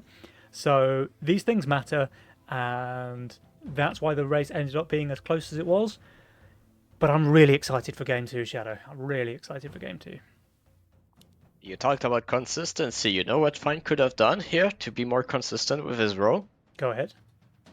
There's something very similar to YOLO. Oh. And gives a roll randomly, but and does it give you some does it give you some bonus gold on wave 1 as well? It does. Tell me more, Shadow. I'm intrigued. I mean, it's +4 income as well, so a bit less gold than you would expect with YOLO in the long run, but the lock-in random is something that you could consider. Yeah. I would like to see that coming out. But look, this is a really close series now. And please, guys, for the love of the stream, can you just make it go to the full best of 3? So, bosses of the gym, Fine and Sagittarius, they have to win this game number 2 because I need to see these teams play all 3 games together because they are so much fun to watch.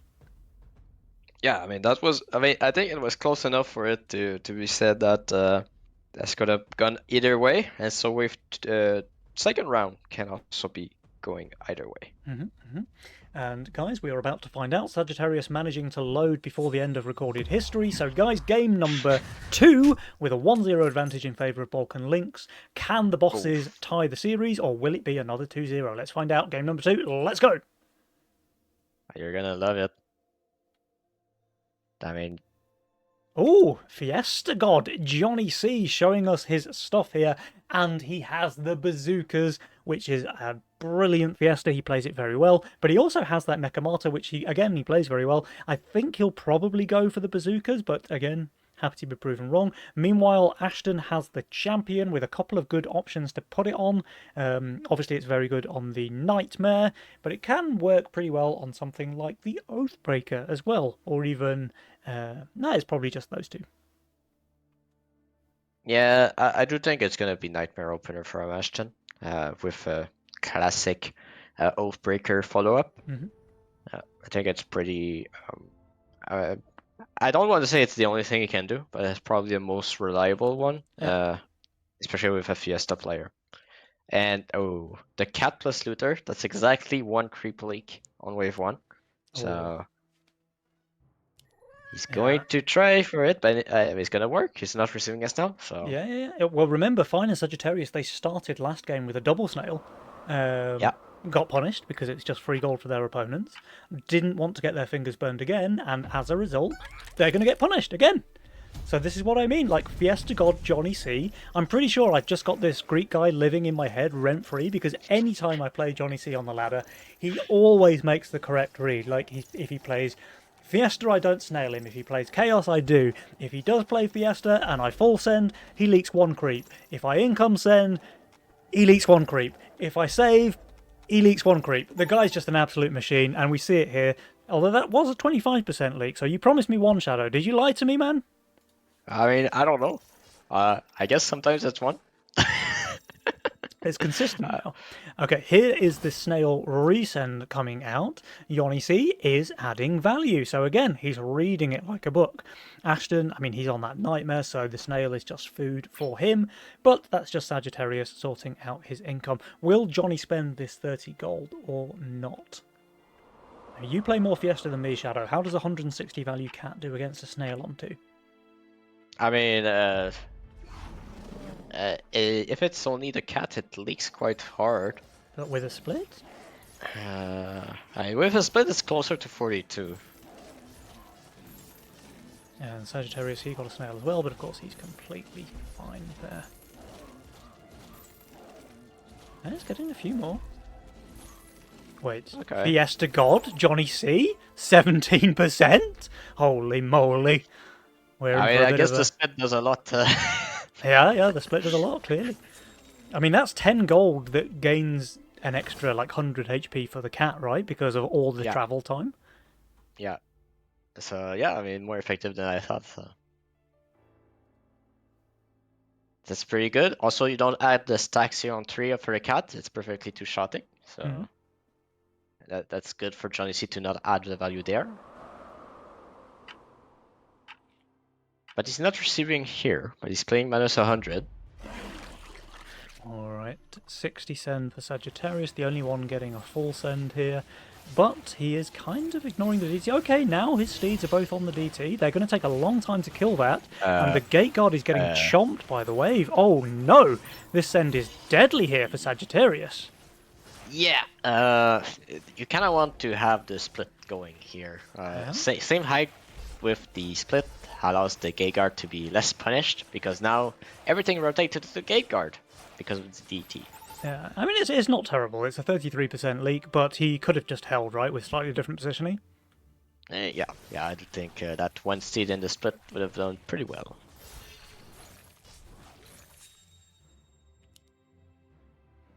Alright. Right, we've got the Dino coming out from Fine. Johnny C potentially in a spot of bother here. He's got 140 gold, so he could finish the Zeus if that's what he wants to go for. Ooh, no, He no, no, no. is actually just going for the cat stacks, so he's going to pull the Dino as well away from his left side. So the cat is going to decimate the left side of the wave before he has to worry about that Dino. I'm not sure the full stack cat is the play though. I never seen a full stack cat do well on 4. Like it's basically more often than not better to leave it at the 5 stacks and then let it 2 shots the wave and then add protection to it. Yeah. But I guess he just didn't really have anything that he could have built with 60 extra gold other than like a slime, which is just dead value A on pack 4, rat. right? A pack rat. True. Okay, so But there's that's the... not pretty good, I guess. That's a pretty good 33% there for Fiesta God Johnny C after receiving an 80 cent. Again, he's pretty happy with that. All 4 players on 8 workers, so quite a fast and aggressive game already. Let's see. Oh, there is actually a little green guy coming out here from Ashton Wait. Butcher into the lane of Fine. But Fine was already showing this unit. Yeah, he had it on wave 3 and he already has this. Yeah. And he's staying on value. So I think probably what's going on here is Ashton was expecting Fine to just like Giga Push because he's so Yeah. strong here on 5. But he Giga Push'n't, and now he's just going to hold. I mean, it's becoming quite tricky now because now they didn't receive a San, and that's for a long time. Sagittarius is currently at a 140 Betium.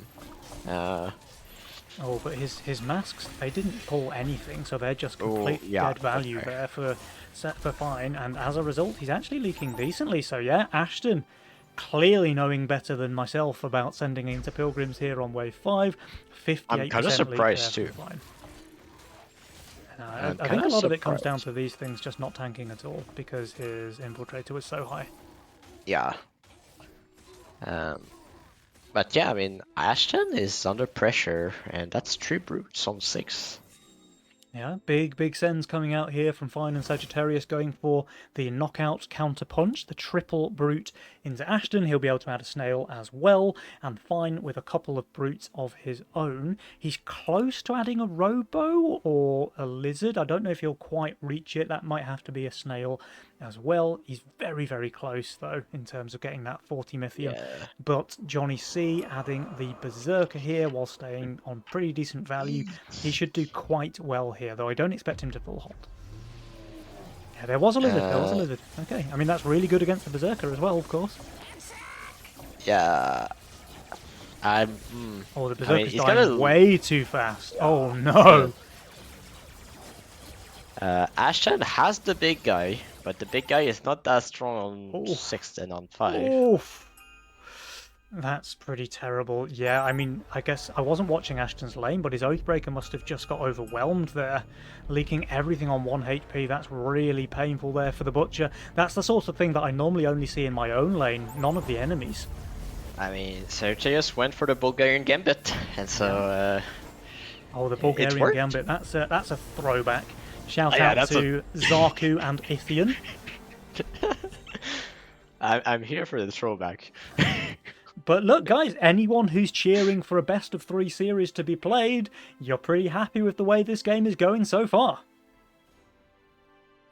Yeah, I mean, it's a good pressure play by Sagittarius. Quite rare to see that from him. Normally prefers to go for income, but recognized the position that Ashton was in. So, Yeah. Now we have... but now hate has to come, right? Sagittarius has Giga pushed here on 7, where he is quite strong, to be fair. But he would have turbo leaked to like a double brute recent. Though he's certainly vulnerable on wave 8. Interesting whether Johnny C looks at this and thinks, oh, he's just shifted some gold and goes for like an income send or something, because we know that Sagittarius has pushed and he's going to leak mega if Johnny C sends him full next wave. Because normally with this value, this is a bunk indication. Bunk Yeah, right. indication is pretty good, Yeah. normally. Now, let's see, Johnny C does have 160. That could be that pack leader territory again if he wants to go that route. And it's a mole. Okay. Why is it a mole? It's a mole because there is not a lot of small units, you know? Yeah, So it's gonna die quite rapidly. yeah. I mean, maybe he's sending Mole against Bonk. Like he's just But gone. that- He's gone for the 5-head read, thinking Sagittarius has shifted for Bonk because the Mole is good against that. Yes, that might be it. Yeah, that might be the play against Punk. Yeah, I think you're right. But these are some pretty big sends all around. Sagittarius, of course, is leaking big, even if it is not the best send against what he has here. But Johnny C, he's getting 200 as well. Ashton's getting 220 even. Is he going to be able to kill this pesky pack leader that we've seen cause so many players problems so far today? He's at least clearing up the left side of the wave. He won't kill the pack, though. That's going to be a 78% leak for him. Johnny C's doing better, but still leaking. Sagittarius, 60%. Fine is holding. Yeah, fine is fine. And Johnny C is not fine. He's not fine. And Balkan Lynx, they don't have too much of that King HP remaining, and it's about to drop even lower. Pack leader reaching the King is just so dangerous on wave 8 with all that attack speed. And look at this Shadow. They're dropping really low here, all the way down to 27%. So Balkan Lynx, they have a bit of a mountain to climb if they want to get back into this game. So, can we tag Jules and ask what's the issue with Wave 8? It's like, I mean, it's looking Wave kind of 8 correct. is Wave 8 is a terror today. Absolute terror. And look at these I work mean- counts as well. Sagittarius really making the most of his cartel this time around, pushing hard. 17 workers, wave 9. And we have some big aggressive spells once again, Shadow, if they want to try and close the game out on 11. Okay, I think I'm a bit unfair here because I say what's the deal with Wave 8, but then I ask this question when this board exists, so maybe Yeah. it's not that bad. Yeah, Ashton, his board is looking a bit interesting, let's say. He has only 2 types of units on the board. It's an homage to Slicken. Yeah, true, the Oathbreaker lane. Now, there was a full resend here against Johnny C. He's doing very well, though. 50% there against a 160 full send. Not too shabby at all, and Ashton will cover. They're going for a counter-attack here on 10. They need to get a lot of work done, however, Shadow, because they're in a little bit of a pit so far. Okay, so is there anybody that's gonna take over work? And I Well- think the answer is yes. I think Johnny C is gonna go for overwork, a heavy push, and I think Ashton, despite what we all know about him, is gonna play safe and take allowance to cover Johnny C high push. Oh, I to like let him it. scale. I do like that line a lot, actually. But we'll have to see, because they're sending big here. We've got Double Brute Ogre coming out from Johnny. Ashton, similar send as well. Fine and Sagittarius, they're both very, very high value. Not the best builds here, although actually if the Orchid's just going to tank the Brute all day long, that can do very well. And the double Coiler is killing the boss so Yeah, quickly here for Fine. Holy, in fact, he's just... I mean, he's holding the boss at least. Yeah, And the now other this corner's is happening taking- full HP. Sagittarius leaks 77, but yeah, Fine. Full holding there with some very nice split tanking on the Coilers at the end there. And wow, they're barely going to take king damage from this massive send here on 10. I feel like the bosses of this gym are in a insurmountable position here in game 2. Yeah, I know I rambled about overwork, but I forgot there was Giant Snell in the game, and Fine is just going to pick a Giant Snell Yeah. because The- you just Giant Snell every wave and people leaks. Yeah. That's simple that. There is the overwork snap pick from Johnny, and Ashton so far not picking. So I think your call there, Shadow, your read with the allowance to cover might very well be on point here.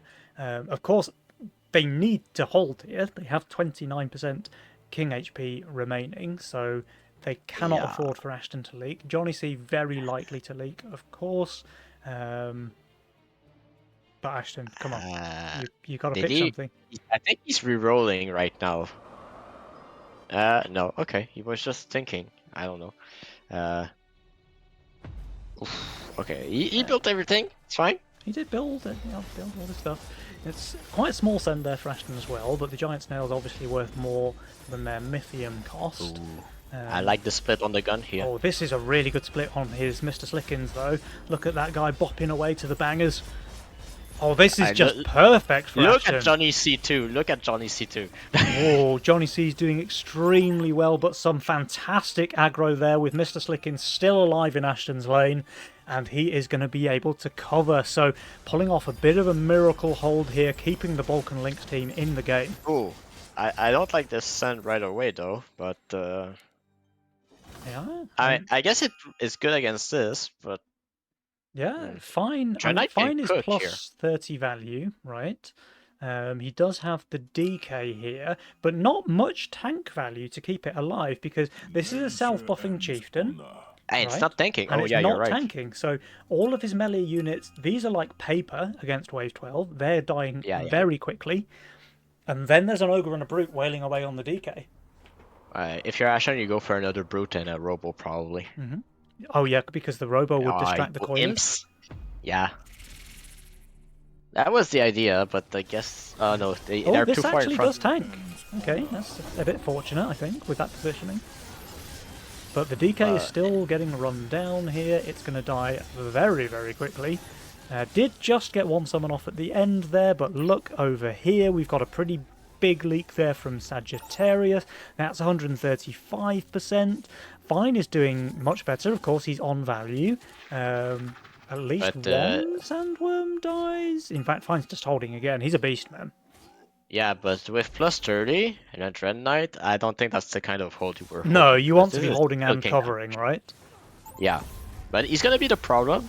But Johnny C decided to not push more, and Ashen is gonna push quite hard Yeah. here. Oh, and here comes the Wave 13 counter punch. Johnny C, Ashton saving their Mythium. They're going to be crazy undervalue here. Johnny C does get the Fatalizer out. Ashton upgrades his white main, but look at these value count, Shadow. We've got Ashton minus 570. The best he it's can on do is Johnny. add 2 more fists. Johnny C, meanwhile, he's going to be around the minus 300 mark when he finishes building. This is scary now, man. I mean, Johnny has a chance to do well, but it relies on the Slime Sirens to do their job. Yeah, And he we all needs know every speck of value that he can get here. He the didn't gun is harden. partially tanking. Yeah, the gun- one Slime Siren's instantly dead. Meanwhile, in Ashton's lane, I'm just going to try and keep his Doppelganger. It's still not tanking yet. Now it is. That's going to be a big leak for Ashton. Meanwhile, in Johnny C's lane, that's a pretty big leak as well. And this is GG in favour of the bosses of this gym, tying the series. And that does mean, Shadow, we get to see our first best of 3 of the evening, which I'm very excited about. I mean, it was risky to send 12 because of that reason. Yep. The board of Ashton wasn't looking the greatest, but they felt that Johnny could have done better. But Giant Snail is just a terror at the moment. Yeah, really, really scary. Giant Snail's very strong, and it's even been nerfed, I think, like back to back in the last couple of patches. But clearly, what still they a need very to do? strong pickup. And yeah, no, I do think that Fine got kind of bailed out there with his aggro on 12. Like, if I look at his positioning there, his Shroom was Yeah, so close behind the Chieftain that I thought it just wouldn't tank anything. And if that's the Yeah. case, he's leaking big, I think. But Yeah. but the Chieftain did tank, he got the extra fortified HP to work, and he was able to just barely hold like that. And so they didn't take any, no, they took minor king damage, and they were able to then clutch the game out on 13. But I suppose, you know, he would have had to leak a lot for the gold to make a difference to keep Johnny and Ashton alive on 13, right? So maybe it doesn't really matter. Yeah. I think the issue is that Ashton pushed to no sand, or am I just dreaming? Did he push just to get the imps out? He did push for something, yeah. Maybe it was just to get imps, yeah. But he pushed hard, like he pushed 5 workers to no send. Yeah. That might have not helped on 13 either. Yeah, true. That may well not have helped. But with Giant Snail, the Giant Snail problem, I think the biggest issue with Giant Snail is that it's an income mercenary.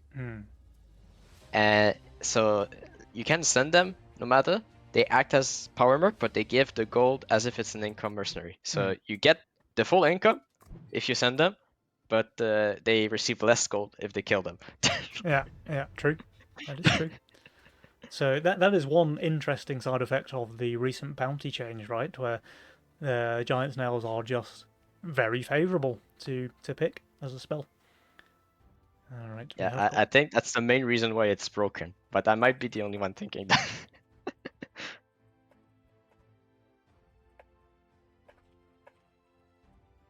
Alright, lobby is up.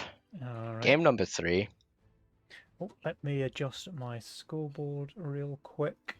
That was a cartel, and what was Fine playing? Remind me, YOLO, right? Yes. Okay, so now that Fine's got his YOLO out of the way, will he go back to that lock-in random shadow that we've been talking about all game? That's the only thing you want to see, eh? Yeah. I mean, we hyped it up before the series, right? So they have to pick it. Yeah, they have to. I mean, Uh, what else did he do? I mean, do we have a double lock-in possibility?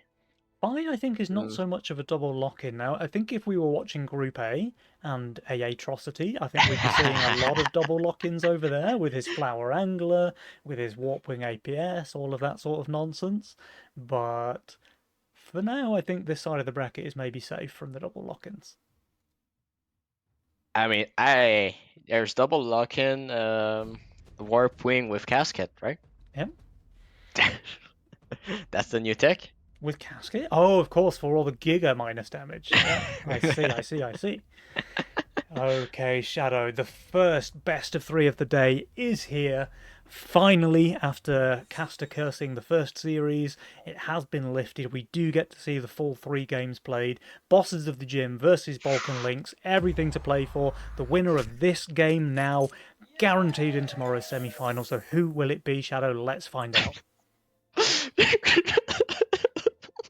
Oh, Megamind Cartel, I see. And there's So- the lock-in random for Fine. So first round, we go Cartel, and then we Mastermind Cartel. Then on second round, we go Cartel, and then we Mastermind, and we get Cartel. Yeah, it's completely random though. It's completely random. There's no rigging of the Megamind options whatsoever. Trust. But we got the lock-in random, so I guess it's a fair price to pay. Meanwhile, Johnny C has the broken Warpwing unit, and Sagittarius actually did have Zeus Boar, but didn't pick the bazooka, which is interesting. A bit surprising because it would have fit pretty well with what he has. Yeah, Like right now, I'm a bit confused on where he wants to go. I would happily have picked the bazooka instead of, well, any of those units really, other than the Boar, right? But I mean, I think the Pilgrim is just there's no reason to pick Pilgrim in this role. yeah, it's quite you hard to pick make bazooka it or work, I Pilgrim. think, in this. Yeah, for sure. Although I have But- heard that Lioness Chieftain is the best build in the game, so maybe It's those the best classic build if you players- have Coiler. Of course, yeah. All right, Johnny C did go for the Bazooka Fiesta this time around, and once again, Oh, did not he have being 2 polys or snailed. 1 poly? 2 He polys, did yeah. 2 polys, yeah, but he's actually leaking quite a lot here. 42% is more than I would have expected from this build, but it's because this bazooka here tanked too much. I don't know if that's Yes. a position Yeah, error or what.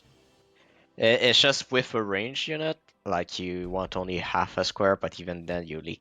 Yeah, Hmm. this bazooka's gonna get overwhelmed every time. Right. You cannot prevent it with a range unit. Okay. So it just works much better if you have like a looter or a bone warrior, say. Alright, all 4 players going for their snail resends. Let's see if Sagittarius decides to add a seedling here or not. To be honest, the leak against 1 snail is pretty small for him anyway, but Johnny C Yeah. is in range of threatening the double snail, I think. Actually, Sagittarius was just finishing his reroll, so he swapped that seedling for a Proton, which I think is much better for him. He does get the 40 send though, so he should still be leaking here, especially when the Proton tanks nothing. Thanks, nothing, but does it help Threshold? No, it doesn't. It Okay. might. It's It doesn't. It's decent DPS for 20 gold though, right? Meanwhile, Johnny C... Is this a hold? Let's go back. Sagittarius, he's leaking. Okay, he does just get one more. 33% there against the 40 send. Johnny C, though, beautiful single creep Fiesta there for him. Having said that, he got some really good Fiestas in the early game last game, and we saw how that one ended up for him.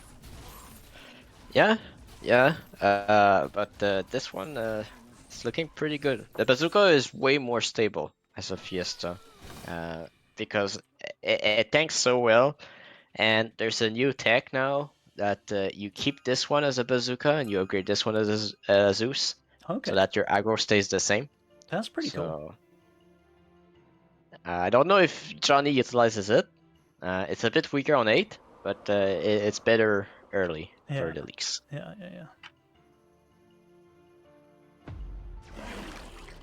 Alright, Income King coming out, while Fine and Sagittarius continue to save their Mythium.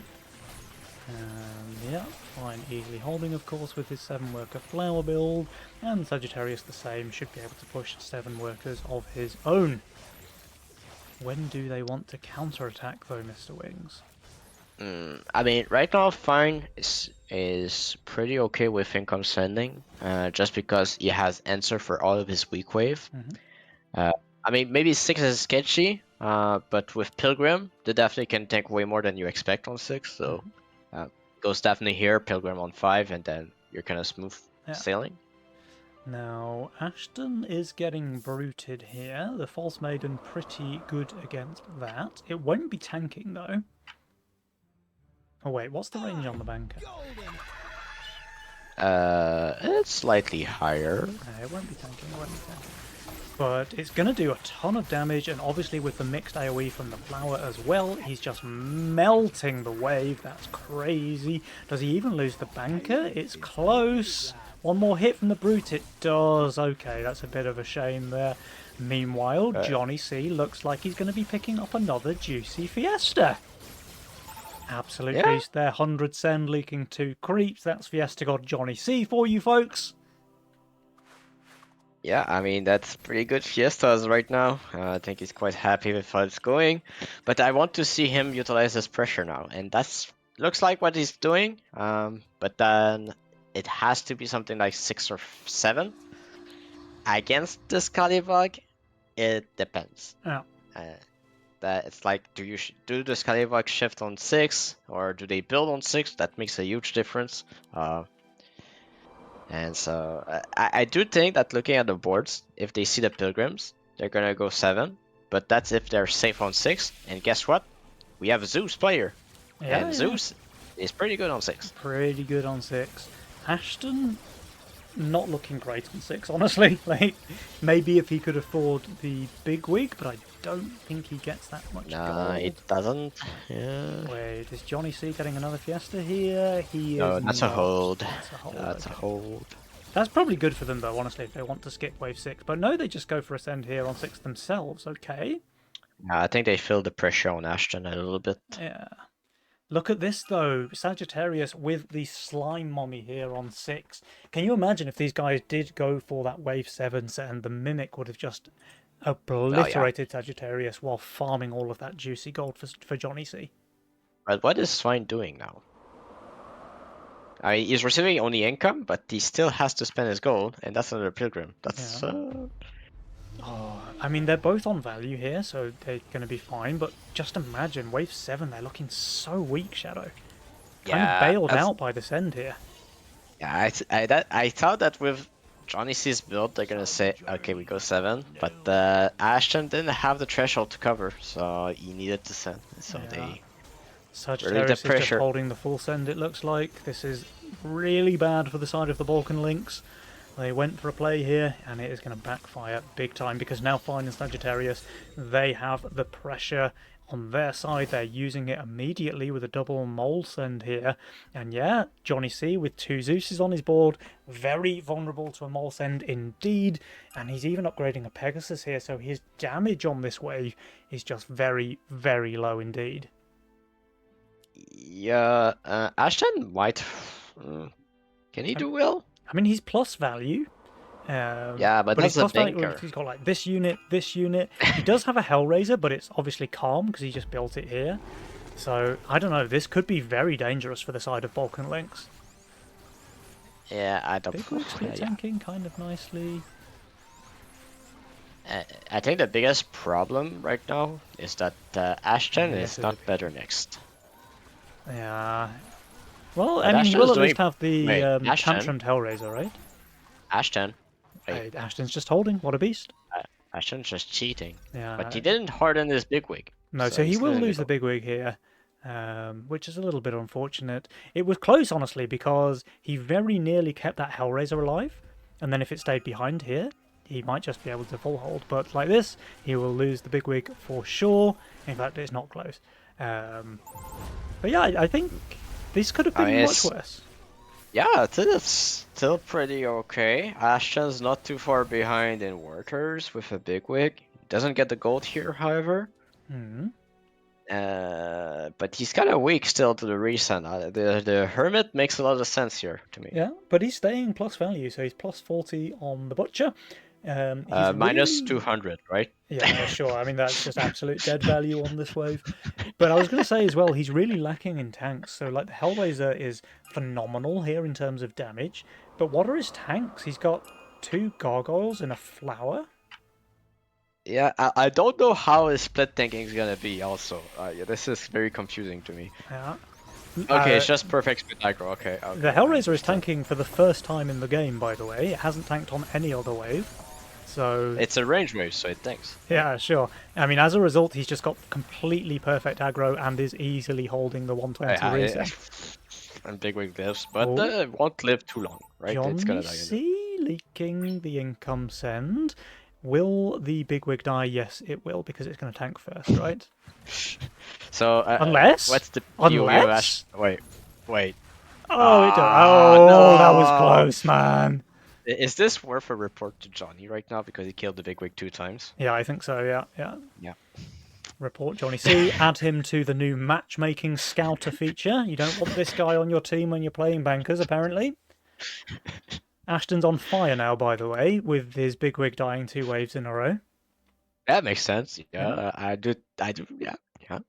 He's also wait. comfortably ahead of Sagittarius in income, who is playing Cartel. So things are actually looking pretty good for the side of Balkan Lynx. This, it was a little bit hairy with that failed wave 6 send, but they did so well on 7, so well on 8, that they're right back in the driving seat. Yeah, I mean, this is. We doubted them, but I don't know why we doubt Ashton with his Yeah. positioning, right? I mean, the I guy's think just- it's just a mistake on our part here. Yeah, the guy's just a beast, right? Yeah. Yes. Oh, But hey, Saya reminded me something. He told me Ashton is still a human that cooks with water. I mean, I don't have any proof of that. Oh, okay. I mean, I don't know. Maybe Saya knows him better. Huh? He's closer geographically, too. True. We've got some pretty juicy leaks here from the resends on wave 9, and the bosses at the gym are shedding that king HP like there's no tomorrow, dropping to around 75% it looks like. Oh, even lower actually, 73. Balkan Lynx meanwhile looking healthy there on 96, plus they have a ton of king ups, plus they have the income lead, plus Sagittarius' Cartel. Things are looking very good for Ashton and Johnny C. You have to explain to me how this early game, how it went, is an 87% chance win probability for Johnny C and Ashton. Where did it come from? Well, they're just absolute beasts of the server, aren't they? But 87 does seem a little high. I think Jules is really valuing those king ups and the extra bit of king HP, but they are ahead Cartel- economically as well. The cartel is out, and yeah, Yeah. I don't know where it came from. This game is just going from bad to worse for the side of the bosses of the gym.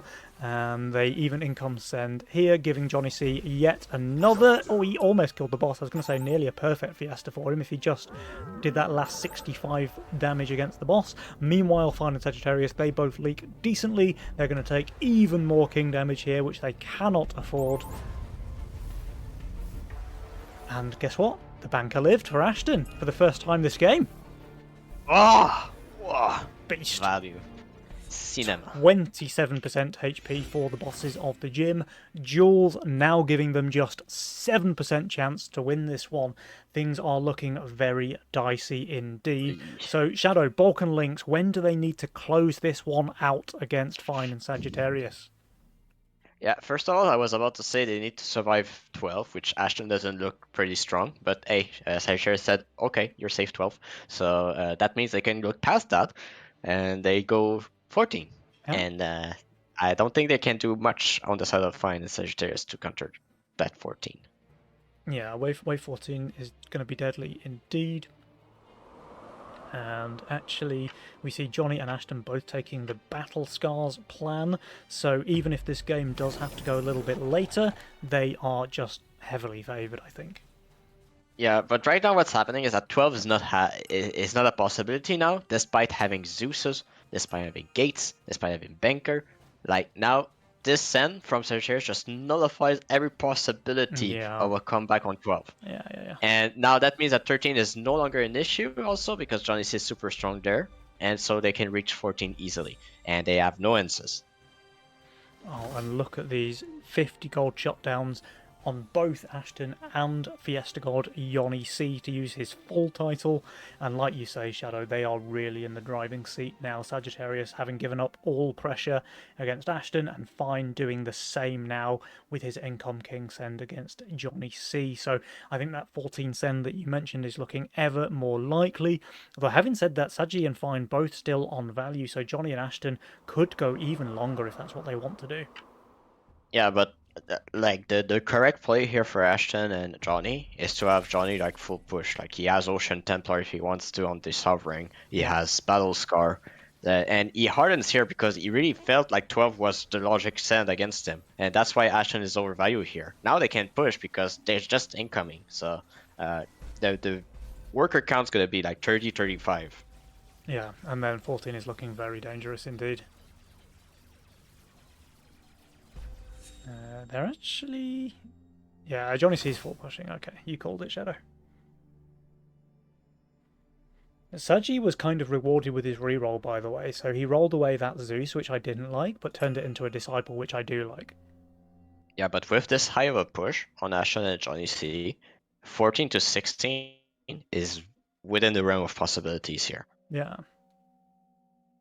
And, they're both sitting north of 30 workers, almost doubling the worker counts of their opponents. Johnny C and Ashton continuing to widen the gap between the teams. Jules now giving them just 2% chance to take this game. Yeah, 2% is not a lot. It's more than zero. Yeah, it is more than zero, but 2% is quite low. It is quite low. And 14 comes, and Johnny C continues to push. Yeah. I mean, Fine is going to be strong, right? But his tank value is quite lacking on 14 with the double Hellgate, although Ocean Templar does cover that to some extent. Yeah. Alright. I mean, they're going income. Yeah, they're I mean, doing income. you They're should- going to upgrade the king even more, but the fact that they have so little workers means they can't afford too many king upgrades. I actually would have really preferred it if they both just saved a little bit of Mythium here to try and finish their king upgrades, because they are going to need them here on 14. Yeah, like calculate what you need and then save the rest for income, yeah. The king, yeah. That's not really the better play. Just send what you need, and then it's hard to calculate because you're like, oh my god, I don't have time to calculate. Yeah. But that's sometimes the difference. Sometimes some people do it. I don't know how they do it, but they do it. Okay, let's have a look, because Fine is on 3.3k value against this 860 send. Sagi's north of 3k himself, but that's another 800 send as well. All of his slime mummies getting overwhelmed. There is no value to be had there. This will be a big leak from Sagittarius. Back to Fine's lane. Yep, he has the Hellgate Ocean Templar value, but again, this kind of value generating build just does not get the value it needs when the send is big enough, and as a result, Balkan Lynx do take this series 2-1. First best of 3 we've seen played out in full, and they are guaranteed a place in tomorrow's semi-final. So Ashton, back from his extended break, does make it through to the September Nova Cup semi-final. I'm very, very pleased to see that. And Johnny C, his teammate, played extremely well here in this series, really showing off his Fiesta God status, it seems. Fine and Sagittarius, Shadow, knocked onto the back foot. They're now playing in the last chance match. Do we know who their opponents are going to be? Let me check. It looks like we still don't know. So they're playing against the Bangers and Quacks, right? So Dark Quacker and Slickins versus Burnt and Downs, and that series is currently tied 1-1. Shadow, they're on wave 8 right now. Should we hop in and catch the end of that series? Yeah, let's go. Well, let's go.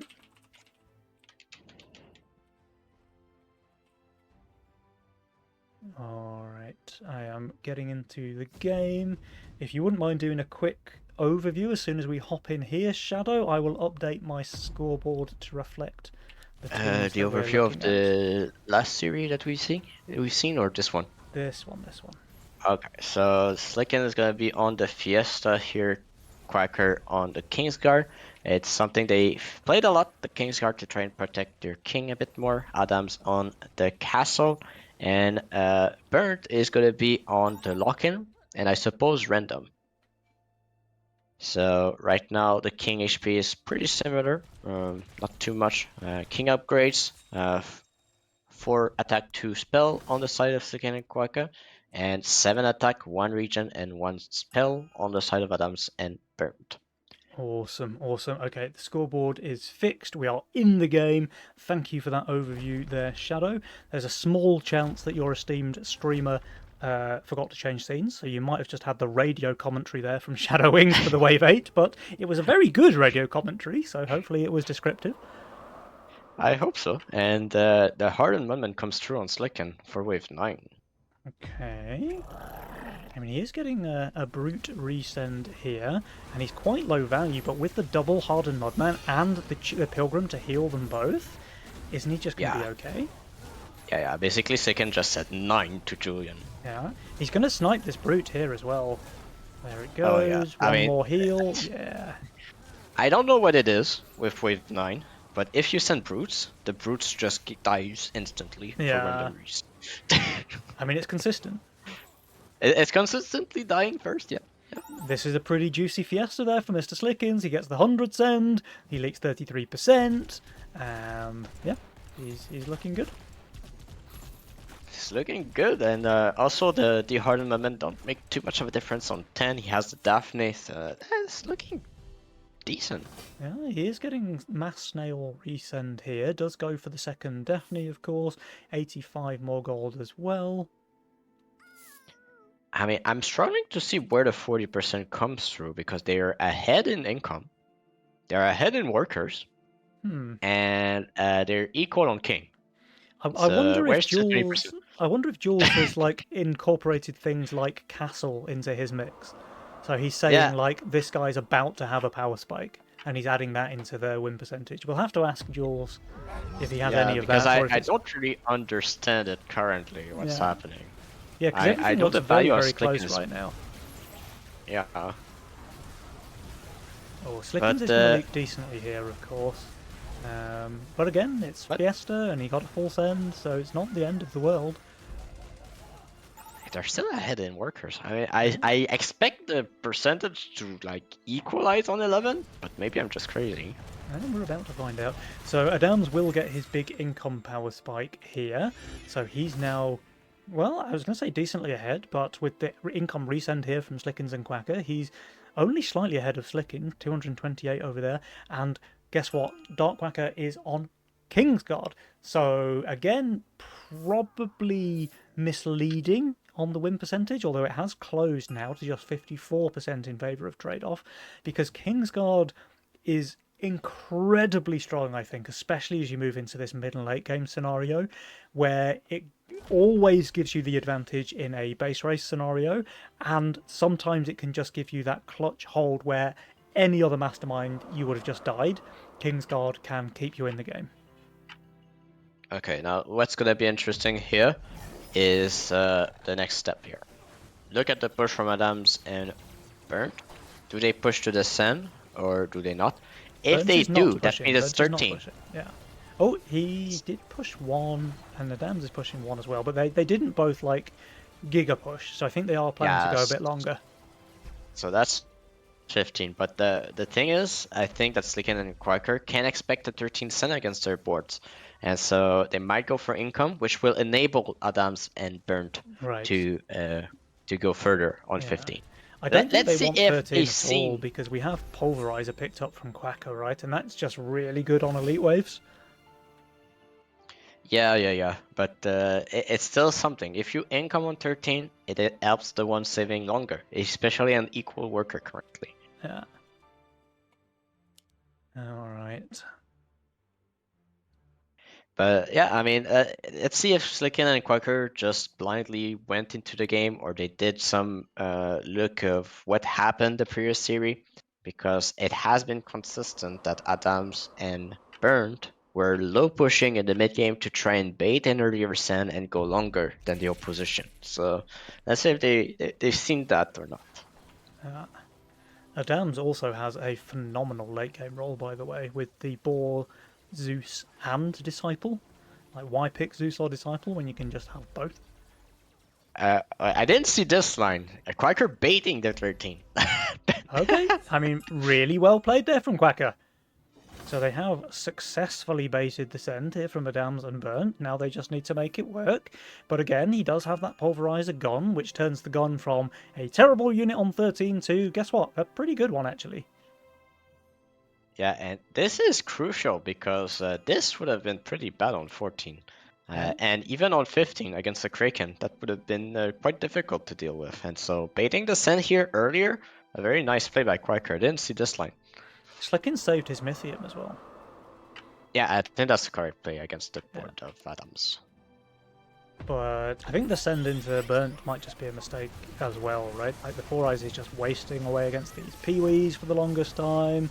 And yeah, he's got the Pulverizer gun, so I think Burnt is just going to do fine. So let's keep our eyes on Slickens and Quacker. Quacker with that big 500 gold shift on wave 12 did masterfully bait the send here on 13.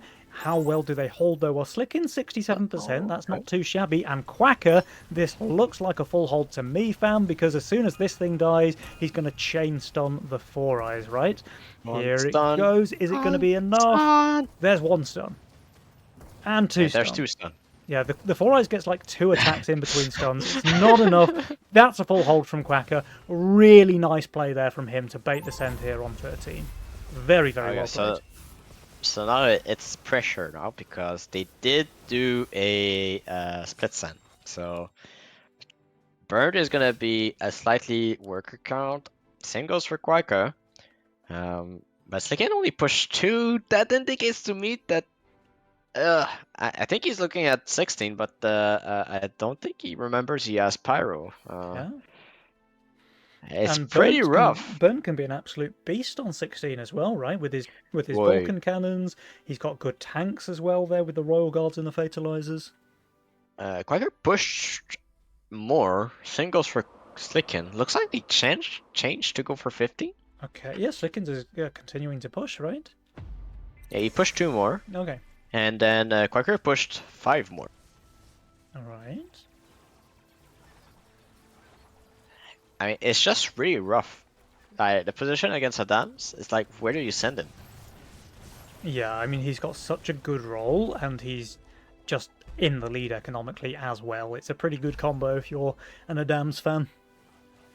Oh, do we get a Pro League here out of Slickens? No, not quite. Very close, though. Yeah, I mean, it extends the wave, and they go 15. Okay, and this is Kip. I like the Rams. I'm not gonna lie. I think the Rams here are optimal because the spell of the Starhunter is characterized as range, so it reduces the damage also, and it's mostly pierce apart from that too. Yeah. Okay. So pretty big sends coming out. Double Siege Ram from the Slickster. Ram Hermit from Quacker. Burnt is still basically on value. Adams is a little bit lower. And it looks like... no, he's not building for 16. Like, he made the big better boar here. perfectly splitting damage on the rams is not ideal for him. But it looks like he gets through the front line and will get a couple of spells off, so that's minus infinite damage on the entire wave. I wouldn't go as far as infinite, but Literally it is like infinite, this. Shadow. Literally infinite. So 78% leak there from Adams, and Burnt doing very, very well here. Will it be enough? Remember, stun not as effective against boss units, so no.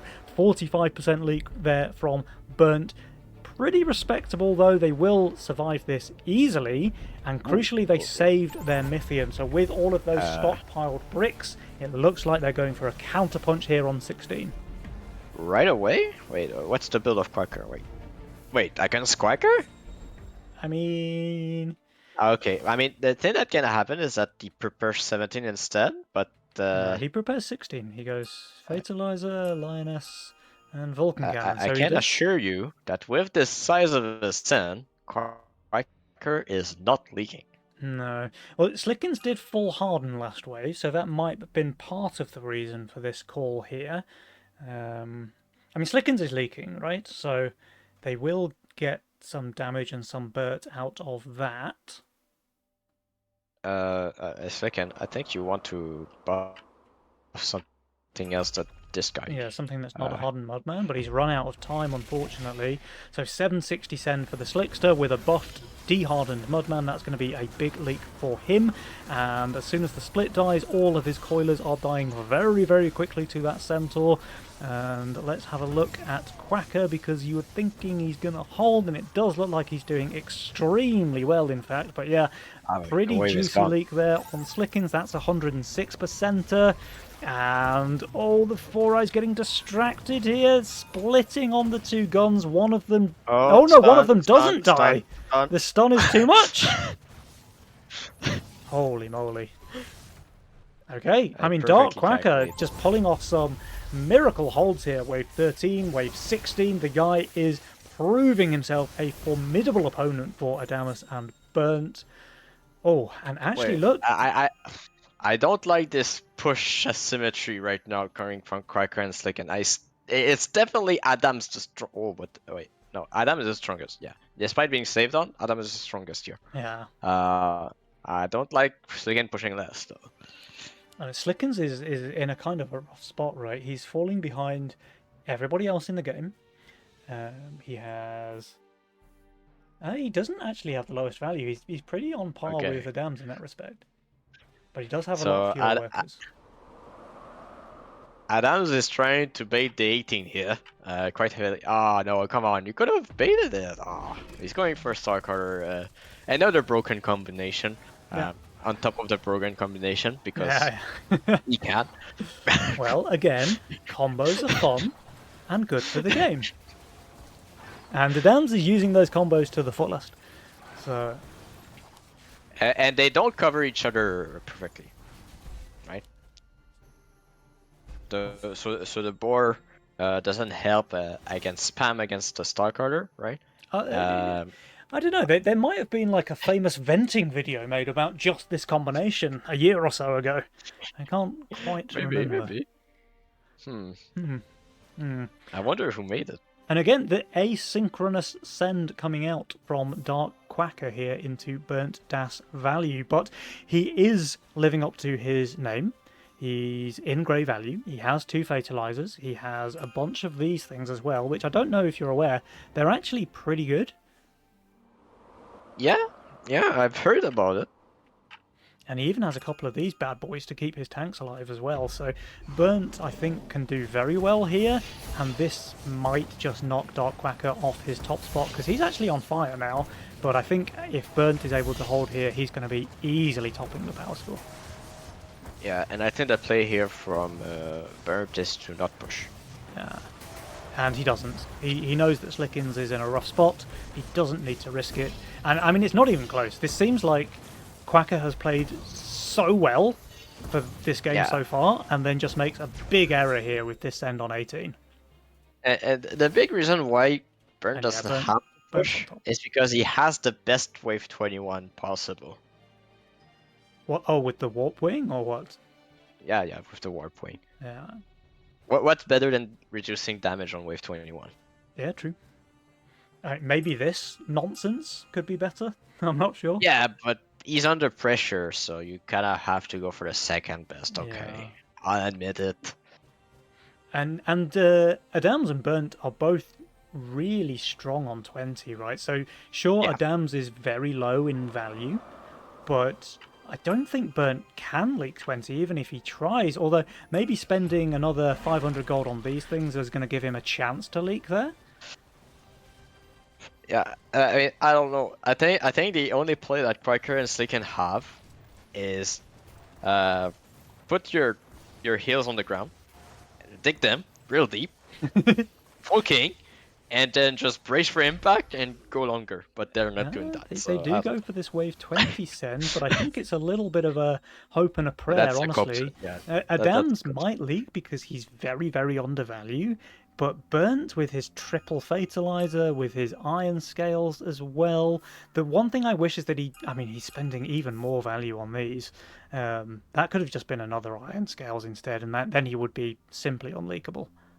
Yeah, go for the headbangs. Yeah. Okay, still a large send, but I mean the combination that Adams have. I mean he's minus 2k, 6k value only. Yeah, but these units are and- very good. These units are extremely good. I mean, what this enables them is that even if Adams leak, and I don't think Burnt leaks, it's just that Adams will push, and they just go 22, or they go 21 even. I don't know. I mean, they don't even have to save one more. Yeah. Okay, the iron scales is down, the fatalizers are joining, but this is a very easy hold from Burnt. He has 1 billion value left alive. Adams, meanwhile, I mean, even though he's minus 2,055 value here on wave 20, he's almost holding. He killed the send apart from the shaman. He leaks a boss on 22% HP, and Burnt has more than enough value alive to cover this in mid, so not even a shred of king damage being dealt here. Yeah. I mean,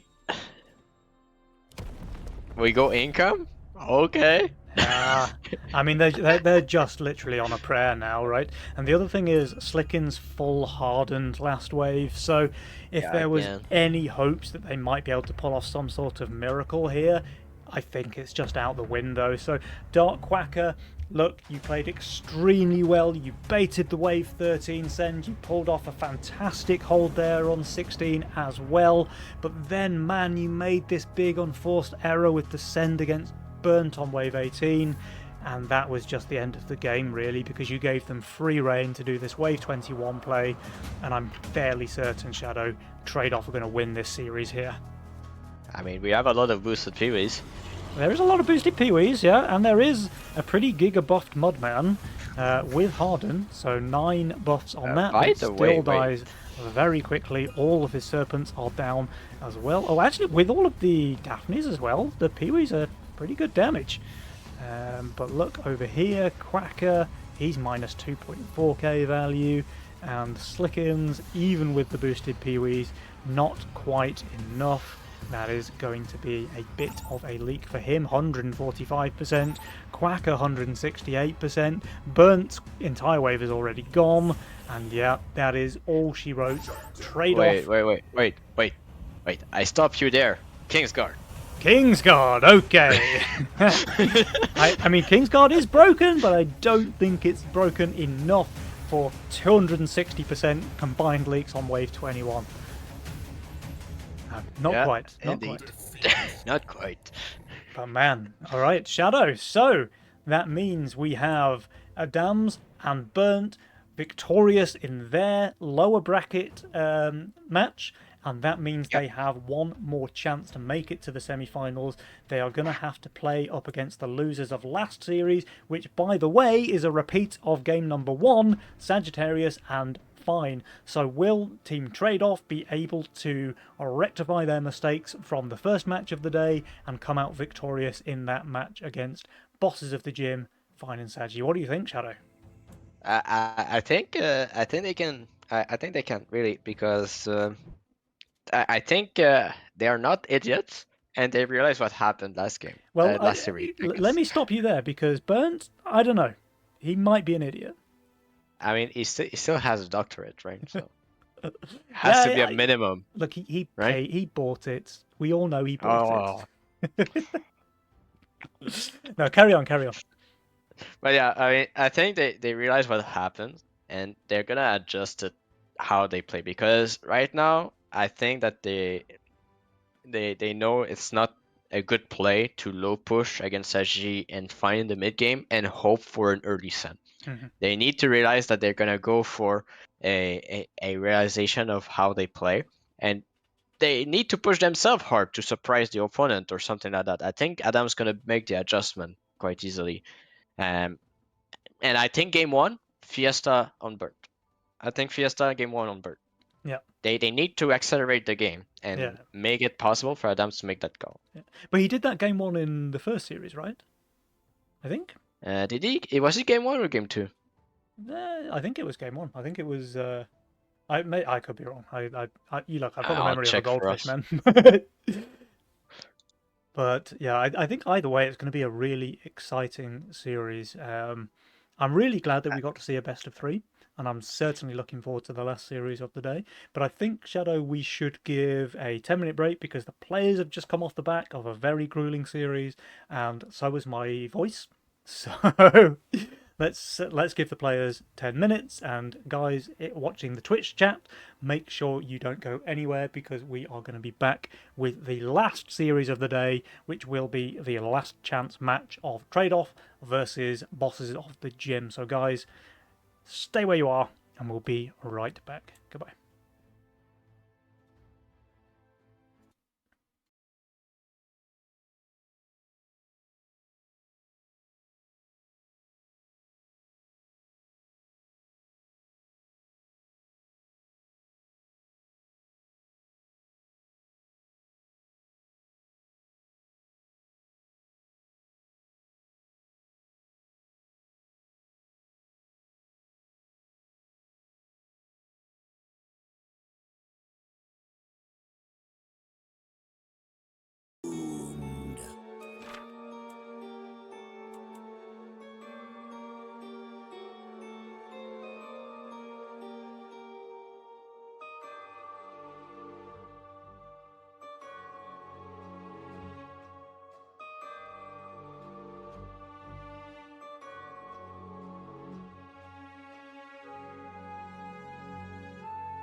Welcome back, Twitch chat. Welcome back. I hope you enjoyed your break and got yourself some much needed refreshments because we are here now for the final series of the day. It will be a rematch of the first, which is, of course, Bosses of the Gym, Sagittarius and Fine, up against Trade-Off, Adams, and Burnt Das Brot.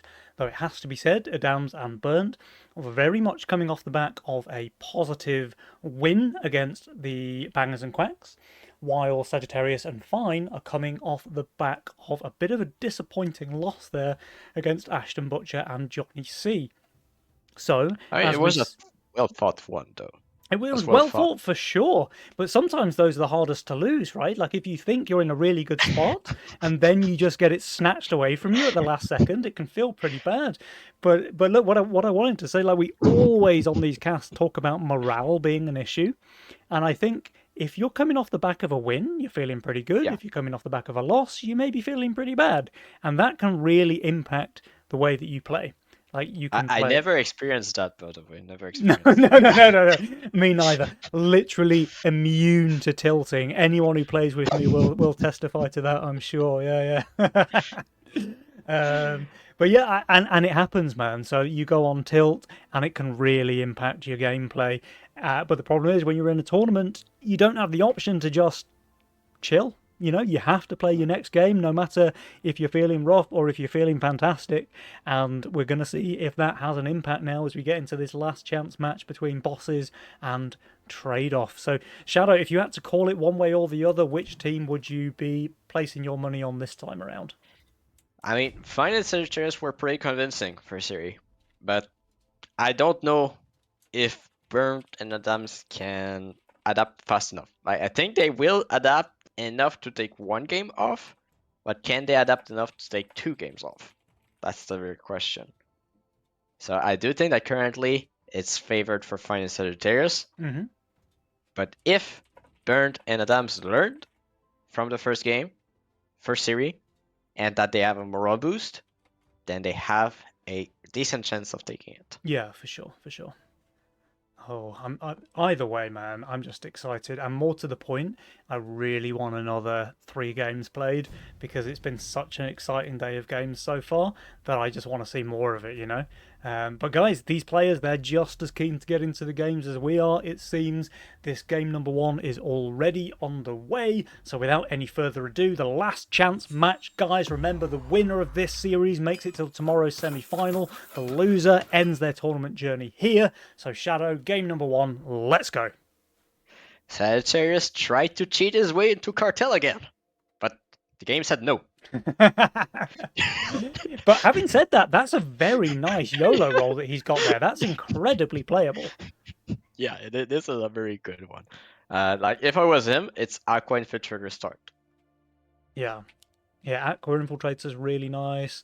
I mean, he's got all sorts of options, really. He's re-rolling already? Okay. Yeah, that's unusual to me, I think, to re-roll there, because I think he had a very playable early game for Sagittarius there, and then you can just re-roll later on for whatever you want. Meanwhile, Fine, he's playing Castle. He has this Casket Angler, which is pretty solid, of course. Burnt is back on the lock-in random. He's got Priestess Mask, which, by the way, I think is fairly decent, right? This is completely random. Completely random. And Adams, meanwhile, he's playing Greed. He has the Warp Wing unit. It is nowhere near as strong as it was a couple of patches ago, but still a very, very powerful unit indeed. I mean, it's Warp Wing Casket. Warp Wing Casket. There we go. Literally 0 damage to be dealt. Yeah. I mean, his like... board literally can't die, Shadow. And meanwhile, Fine and Sagittarius once again sniffing out the Fiesta, once again being disappointed, +4 gold to their opponents. Yeah, I mean that's a pretty decent start for Adams and Burnt right now. Like, you wanted to have an edge. I mean that you cannot really have more of an edge than having Warp Wing Casket in your row and Priestess Mask in your row. Yeah. I think you're pretty much set up for a very stable early game, and as long as they don't try anything funky against Fine and Sagittarius, who loves to play safe in the early game, they can't go far.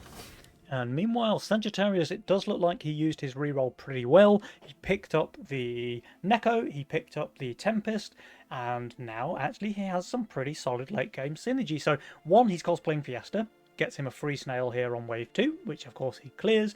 But more to the point, look, he's got some good tank value there with the Mudman, with the Consort as well. Then he's got synergy with his Tempest, Windhawk, with his Halo as well. I mean, he has a very good YOLO roll here, I think. Yeah, to be honest with you, I think I would have kept the Aqua over the Necromata. Because Yeah. yes, the Necromata can be good early, but potentially against wave 4 preparation for 7. But Mudman can do the same job as the Necromata. So it's like, Yeah. take the Aqua, buff your Halo and Tempest synergy with also Divided, and it's way better overall. No, you're right. The Aqua actually has really, really good synergy with a lot of his units. It even buffs the Consort, right? So that Aqua has incredible value here. Like, imagine 16% bonus damage on your Buzz's Death Rattle. That's insane, man. Like, what is this? 60 damage plus 16%, Shadow. Can you imagine this? Yeah, Holy plus 6. moly. Like, you're the mathematician. What is that? 9 It's- extra damage? Yeah, not extra damage, approximately. I mean, that just one-shots anything in the game, right? Wait. I mean, I would say, I was about to say it allows you to kill a Robo one-shot, but as like, you don't even need the Rogue Wave, because the Rogue Wave damage is just gonna hit one time and it's gonna kill it with the normal. Yeah, true. You don't need the buff, yeah. But again, that's another plus to having the Aqua, right? Yeah, you're right, yeah. I mean, Nekomata's not going to be one-shotting those robos in the back line, I'll tell you that. That's for sure. But that's the first brute of the game on wave 4. Yeah, and actually going into the lane with a Tempest in it, I don't love that so much, because now the Tempest, instead of being completely useless on wave 4, is going to expose and one-shot this Bada Brute. I mean, the logic is that normally people don't go 2 Tempest, and so, like, 1 Tempest, it's fine, because Yeah. normally the brute goes into the split, so I think it's that reasoning. And he was tempted to go for the second Tempest, but Well, the Brute yeah. still does go into the split, okay, but now it's just chewing on a Consort. Yeah, but the Consort is the main damage on this wave, no? Oh, and the Consort does hit the Brute, so that is an easy Brute snipe there for Sagittarius. Very well played from this young man, and it's an easy hold against the Force End. So Adams, a little bit disappointed. That's the thing I was about to say. Like, as long as Adams and Burn don't try and get fancy against Finance Sagittarius, they're fine. But now they're trying to go fancy style with Yeah. brutes, and it's just not working. Like, that happened also on the first series. Like, don't get fancy with those guys. Yeah. Like, especially with your rolls. Like, if you have bad rolls, okay, go for long saves. It's fine. But like, those small brute resends don't really work. But I mean, this one might work though. 2 brutes. I mean, Fine is pretty decently undervalued here on wave 5, and more to the point, he's absolute garbage here. Like, holy moly, he's got a casket, he's got a bounty hunter, receiving the double Brute here. He's going to be in trouble. Yeah, that makes more sense. I mean, I didn't see the 2 brutes possibility, but 2 brutes is what you need here. 92% there. Fine. Oh no. Fine fans in absolute shambles here in game number 1. Yeah, I mean, I think this is what I mean by don't get fancy. But like, this is like a good pressure play. Like, it's a 120 on 5. Like, that you can do damage with 120 or more. Yeah. But like a random 60, that's just getting fancy, and that's not working. Yep. And look at this. First blood in favour of Team Trade-Off, shaving 16% off of Fine and Sagi. But again, I don't know what's going on with Jules and his win probabilities now, because he's favouring the bosses of the gym. I mean, it's again with a castle, right?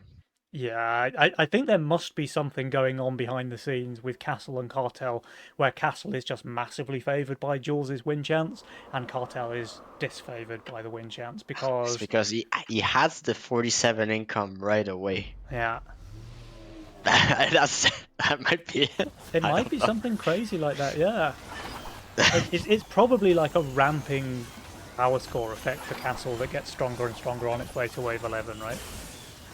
Yeah, I think that's might be the thing that makes the most sense. That's why last time it decreased a little bit. Yeah. And Okay, it stops the castle from like going from, you know, far behind on 10 to way ahead on 11 because it's got this ramping effect instead. But That's look a at shout out this. to you, Penny. The resend, getting leaks, getting more work done against the bosses of the gym. So they're losing even more HP, dropping. Even more Burt going to the side of the team trade-off. But again, they seem to be addicted to these little green guys because there's another one coming out from Burnt. He won't have enough time to get the second, however. You can get behind the ones on 5. You can get behind the ones on 6. But the man has casket. Yeah. Yeah, true. I mean, it's just... it's only a casket now, though, so there's no -5 damage coming out. True, okay. Yeah, I see it. So the wave will still be able to do some damage, maybe. And here's another 100 full send into Fine. He did upgrade his casket here. It is full tanking, though, Yeah, so... okay. Maybe, yeah, okay, maybe it makes sense. Oh, no third spell coming out from that casket. Is this going to be another big leak out of Fine here? He's focusing the Brute now, partially. He won't have the DPS to kill it. Penny, close your eyes. Don't influence the game. That's giving me flashbacks. That's giving me flashbacks to literally every single game I've ever played. 76% leak there from Fine with the big penny leak on the Brute. And yeah, it looks like Burnt is absolutely dismantling Fine this time around in game number 1. Yeah, I guess, I mean, I was wrong. I mean, I didn't think those kind of resends would work against Fine Sagittarius, but very hard to recover with Casket Tanker, it looks like. And Burnt is going for probably a double Brute resend here on wave 8. We do have a couple of Serpents coming out from Fine, but they're only Serpents. They're much less dangerous than the Deep Coilers. And meanwhile, Sagittarius is going to have our old friend to deal with, the Pack Leader. Wave 8 again. Is anyone going to be able to cope with this guy on wave 8? He is pulling it left, so the Violet should be able to kill it. Wait. I don't think it is. This dies too fast, no?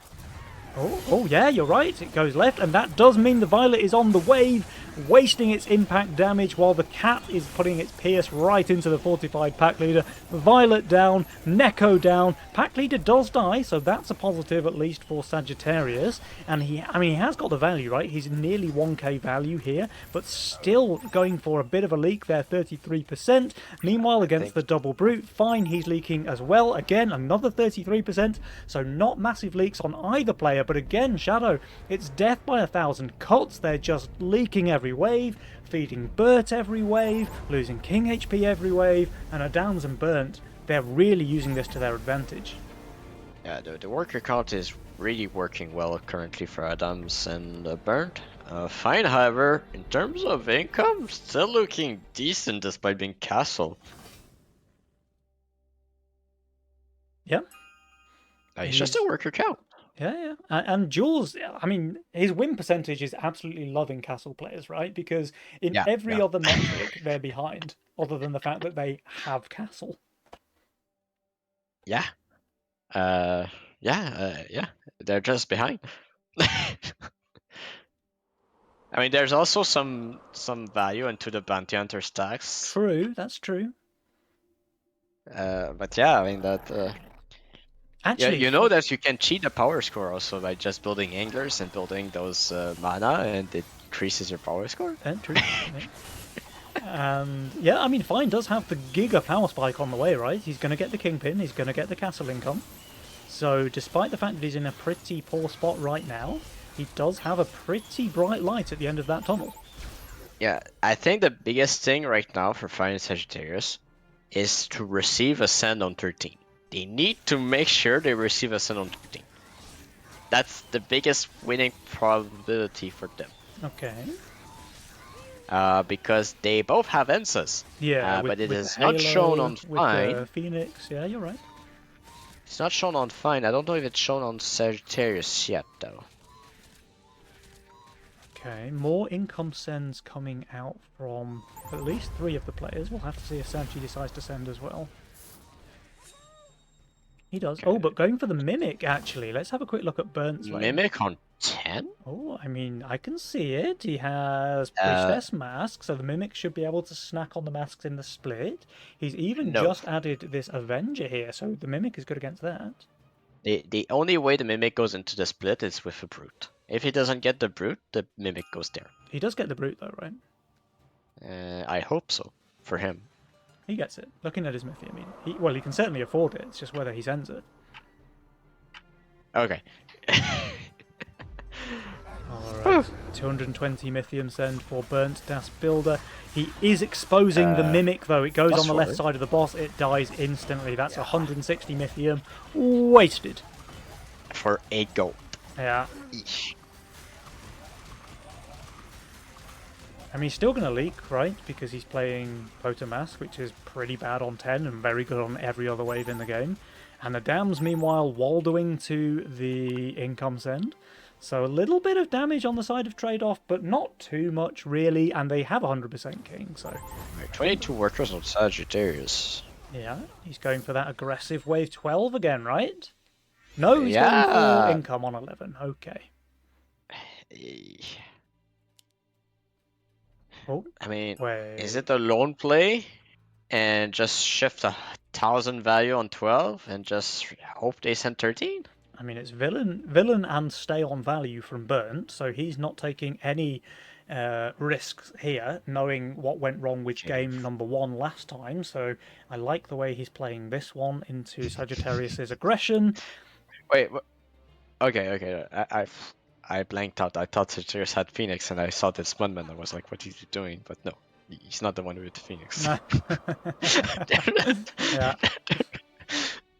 And there's villain picked up from everyone apart from Sagittarius, who takes the taxed allowance. Okay. I mean, I don't know. I think Lone was kind of good for him because you want to bait 13, so Lone is still better in tax allowance on 13, right? Yeah. But look, Adams has got this free egg sack as well, so he's now in a really, really good Yeah. spot. Okay. Adams is not going 13 with that send on 11 for Yeah. sure. They're going 15 now. Look at this though. And the bait doesn't work.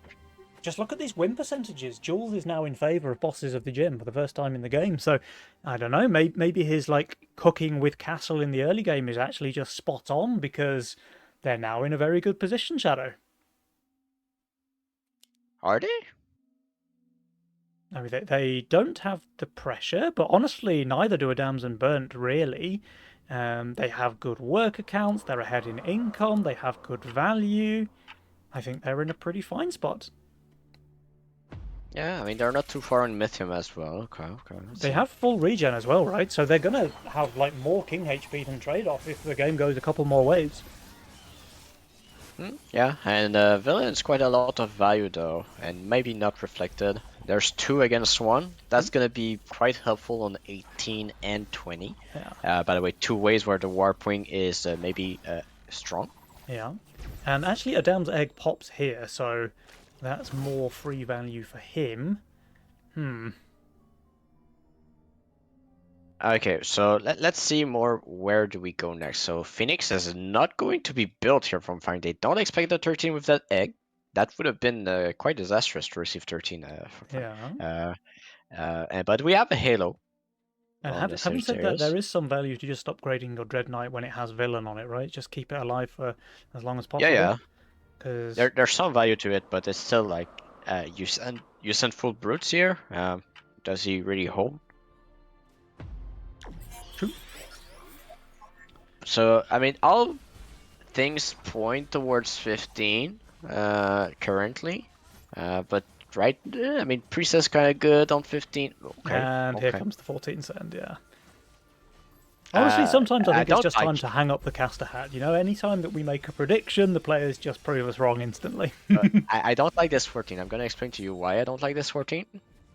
Go ahead. Yeah. There you go. Yeah. Okay. So that exposes what wave?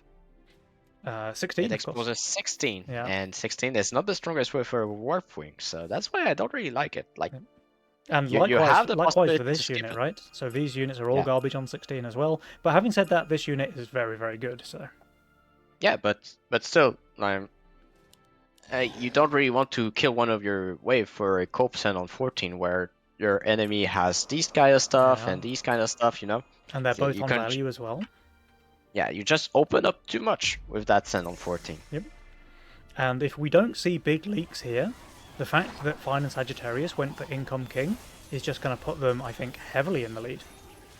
Yeah, and I don't see. I mean, Well, okay, this might Sagittarius leak. is leaking pretty big, and he's only minus 75, so that's Uh, very good actually for Adams. Dread Knight's dead, but Yeah. I mean the wave is nothing currently. Fine is But pulling he's off gonna some leak. juicy split holds with his coilers in these games that we're watching him. So sure he's leaking, but very small there, 48% for Fine. They do have full King upgrades as well, so they won't take much damage, and what damage they do take will just be healed quite quickly. Hello guys. We just received a send. Won't we push for 16? Hello? Well, Fine did push quite a lot, but Sagittarius already had a good work account, so... Yeah, but a one-way skip, you're staying plus 400, and you don't want to pressure 16? I don't know. Yeah, Like if the enemy team decides to do the same thing and skip 16, what do you do? true. Yeah, because 17 is very hard for everyone, right? Adams is going for another egg here into his weak wave 16, so that's interesting.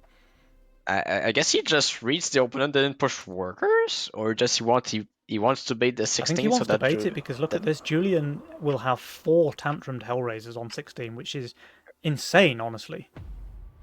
Yeah. I mean, even if Adams and Vern decide to go for income on 16, I still think it's good for them. But because it's very hard to find a weak wave currently. Like the warp wing is very strong past 15, past 16. Sorry. Sanji did push a couple of late workers, so he's up to nearly 30 now, but still behind both Burnt and Adams. But let's see. The fact that they didn't push, like, surely they don't send 16, even though Adams placed his egg here. Yeah, if they do send, it's very, very weird. Yeah. But yeah, okay, nobody sent. Nobody sent. Everybody hold. Going for a little bit of handshake gaming, Shadow. Your favourite, I No, think. that's not Handshake Gaming. Handshake Gaming is income king every single wave in the early game while being plus value. It has to be both teams. There needs to not be any minus value. Yeah.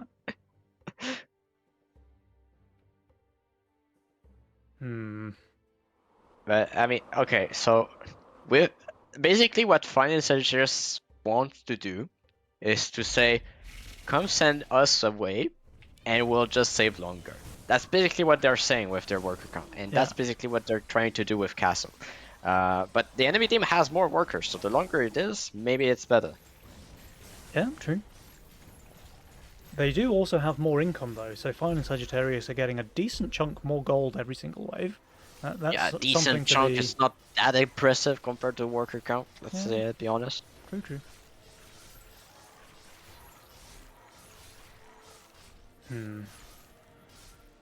I mean, we don't go 17 for sure. No, everybody saves their Mythium here. Bricks We don't go are being 18 against stockpiled. Villain. I mean, this is extremely good on 18 as well, and like you say, the Villain is very good. This is obviously very good on 18. Okay, so we just don't send up until 21, okay, everyone? We I don't send guess, until yeah. 21. We just sit here. You can take a nap, Penny. There's nothing much happening. I mean, just I gonna be feel like I 20. need a nap. This cast has gone on quite far already. I think that Finance Searchers had a very good window of opportunity to full push for 16, and now that is past, and Adams and Burn didn't go for income on 16, and now it's just a waiting game of someone do a mistake. Yeah. Burnt and Adams did feel a bit of pressure here, so they went for a few king upgrades, but of course there's no sends to be seen.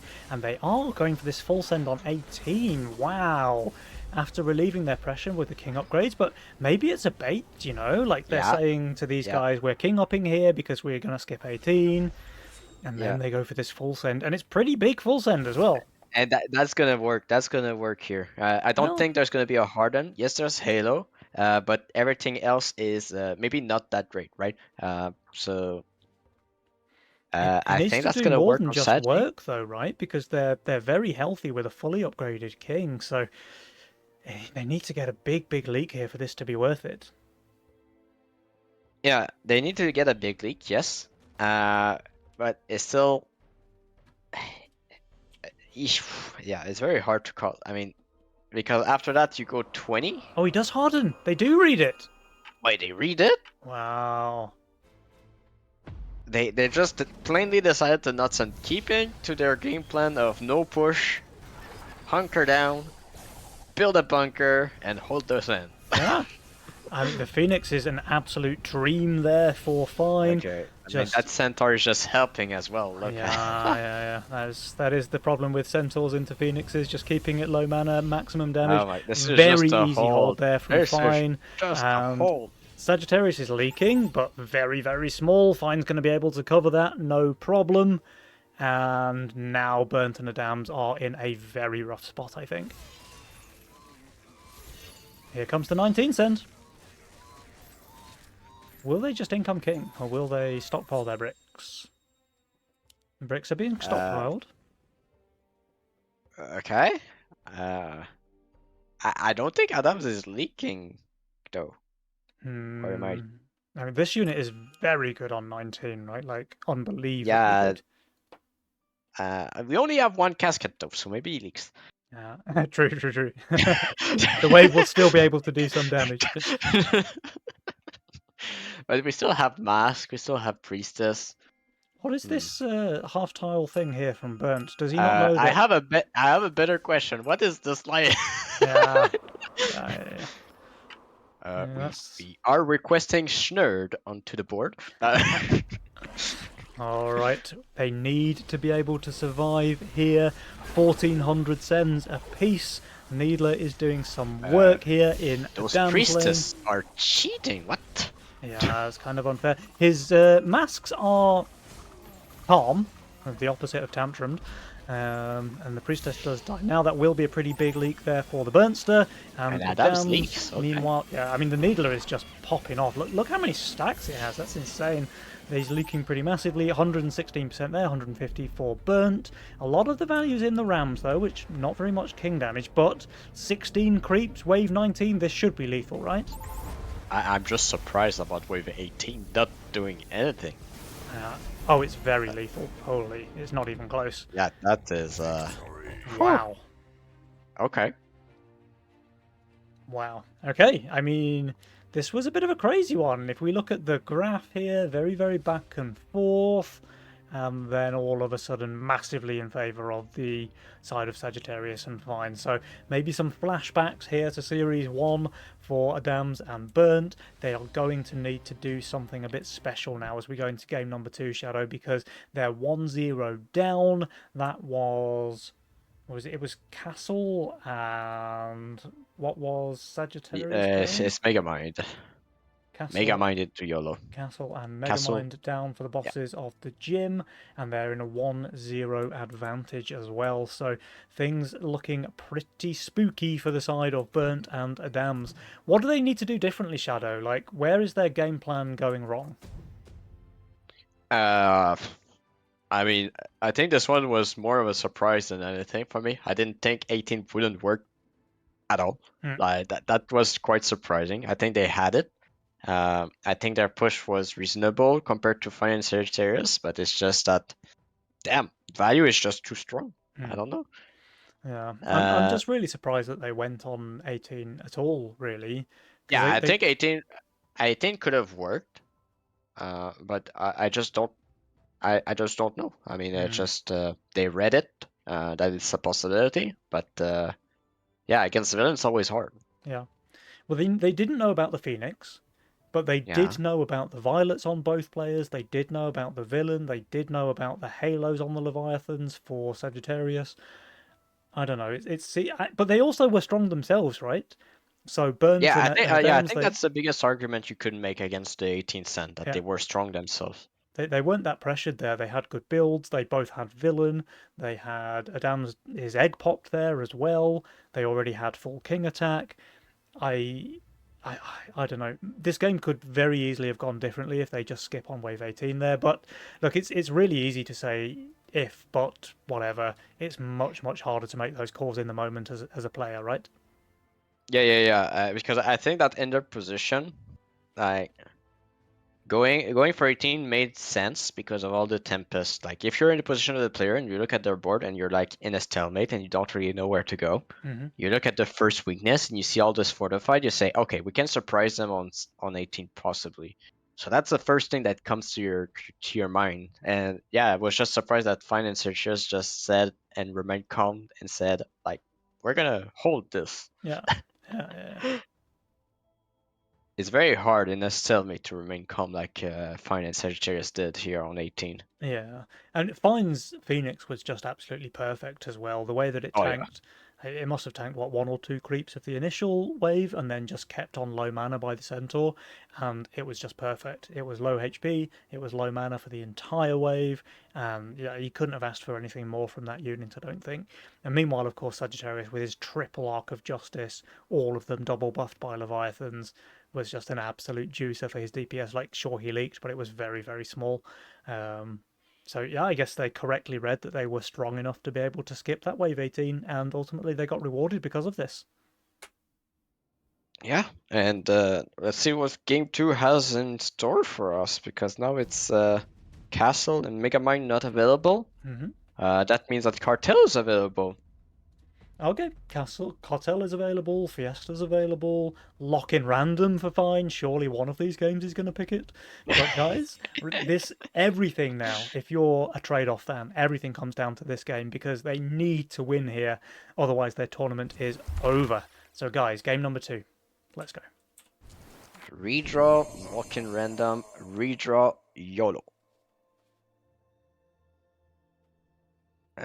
Is that YOLO good? It's playable. Yeah. It's good enough that you don't need to reroll because you can play the first 6 waves at least just using I your. don't know. Gateguard I struggle on 3 and 8 currently. Sagittarius has already redrawn 5 times, by the way. Wait, what is he looking for? Hello? I don't know. Triad? Are you looking for egg? Could have been like he plays us 2 Scallywag and rolls for egg, possibly. And he's still rolling. Wait, what are you? He's got the egg. He's but got the he egg, pushed. yeah. I guess Oh, that's wait, what he's no, looking he didn't for. push. He didn't push. And he got egg with mask. Okay, wait. No, he didn't push. He's on 2 workers. But he Yeah, snailed. that- That doesn't make sense if you're staying 2 workers. Wait, 144, 84. Does he have enough? Wait.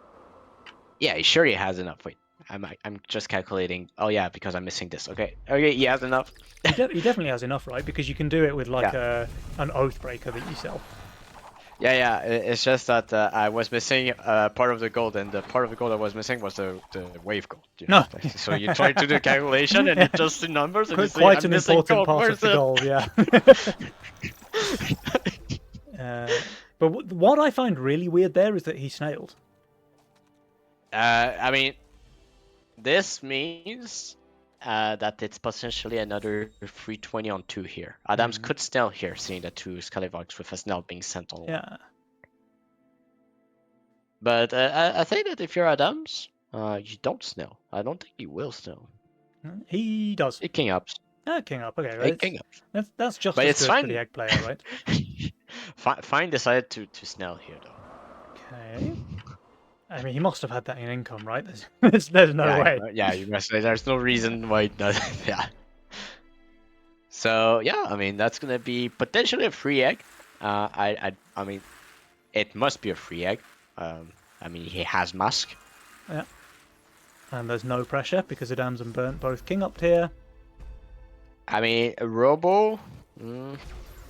You need 2 mask, I think, against a Robo now. Yeah, there's no robos. Burnt did push to 7 workers though. He has casket. Yeah, okay, makes sense. But yeah, they're not trying. But I mean, people don't realize, but there's a huge difference between 1 stack and 0 stack on the egg. Yeah.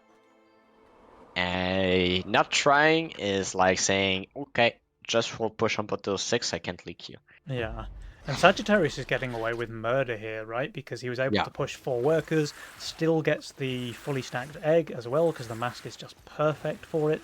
And with this gargoyle as well, even though Burnt went 7 workers for a full send, there's no way that Fine is leaking here. Yeah, no, and I said like I didn't know what to do on wave 3, but well, I guess you reroll and find Gargoyle. Yep, that'll work.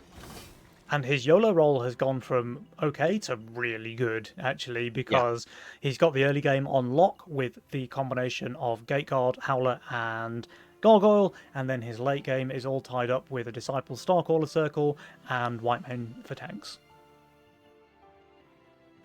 Yeah, and I mean that's gonna be quite rough to break. I think the early game currently is in favor of definitely. It's all a question of how do they play around this Hydra. Yeah, Because this Hydra, I mean, you think 7 and 8, you have Mask, so you default to 9, but that's in 5 waves. yeah. So, yeah. what do you do up until then now? What is he rolling for, by the way? So the other thing is, like, the one silver lining here for the side of trade-off is that Sagittarius has spent about the most gold possible that he could have spent for this egg, because he didn't get Groll. He had the pirate skeletons, so that cost a little bit sold- more. You lose 16 He gold. sold for a worker. Yeah, he sold for a worker, but he's also re-rolled 12 times. So he's lost 16 gold from the 2 pirates, he's lost 12 gold from the re-rolls, and he's just lost 10 gold from the mask, right? But I don't understand because with the Mask in his roll, he was safe up until wave 9. So why reroll now? Like, what is so important that you let go for your answer for 7 and 8? And I mean, your backup is like Vertibird, but it's bad on 8 now. You expose yourself. Okay, you have Daphne, but one Daphne is not gonna make the same thing as Tantrum Mask. Yeah. He has the casket, I guess. Not the casket, the gun. Not terrible. Yeah, I but think you the need Mask to is shift better. to put it down. You don't have the income yet to put it down naturally. You're right. He So is I'm just very getting Income confused. King, though. Yeah, I'm still confused because Mask was just safer to go for that approach that he's doing right now. So I'm really interested to see where he goes from there now. Yeah. Meanwhile, Fine going for a Drake here into Adams with his Nightmare Butcher. The Drake actually could be quite dangerous against him here, honestly, but the Yeah. Gargoyle's very good at tanking it. Meanwhile, Burnt has gone for a Brute and a Robo probably to be added here. Yep. Into Fine. That's not going to work. No, I don't think it will either. The double gate guard is just so good on wave 6, and all of those little units actually are perfect for like distracting the wave. Yeah, and the Brute. The Brute is naturally good against big units. Yeah. And now there's no big units. Wait, But looks like it's still going to work because we have a Penny leak once again. Penny? Like, stop being in the Fine's lane, Penny. yeah. And we might have a little bit of a Waldo situation here as well. Oh, 50%! There were 3 creeps there. I thought it was just 2. Okay, that's a Giga Waldo there going on from Sagittarius. So the early game that we said was going so well for Bosses of the Gym, now turbo in favor of Team Trade-Off. Because Sagittarius needed to shift to get the gun out on Yeah. wave 7. Yep. That's this. If he had that mask, Shadow. Oh dear. Yamos had the gold for another egg, so he could have went egg into egg. Yeah. Yeah. Yeah. Yeah, I mean, he's got his gun at least. Adams is saving his bricks here, though.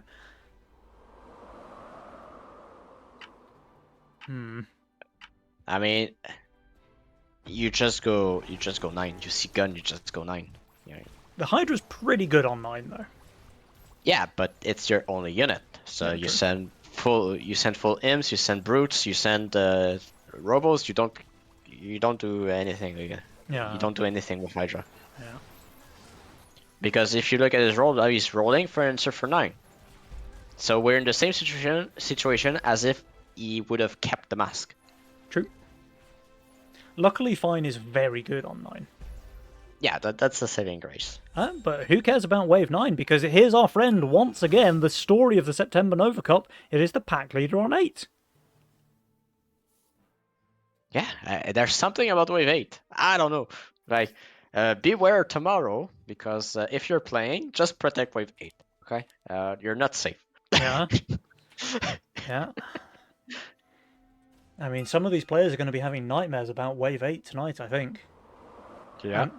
With pack leaders looming in front of it.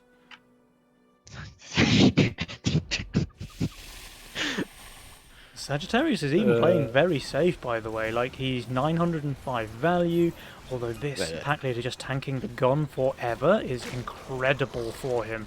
Oh, the Hydra just respawning in time. He does kill the pack leader. Will he kill the brute? He will not. No. Holy moly, pack leader on 8. Can anybody stop it? 89% leak here for Sagittarius. Meanwhile, against the income send, it looks like a clutch hold there for Adams with his 720 value. Very nice, very nice.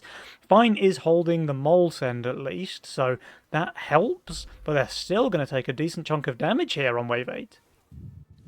Yeah, I'm sorry to be picky, but why do we roll away mask? I'm sorry. Yeah, I just don't understand it. It's a costly mistake for him as well. I guess he really wants this Shadow Dancer now, is the only reason why... Oh no, he's even re-rolling again. Well, the Berserker's nice.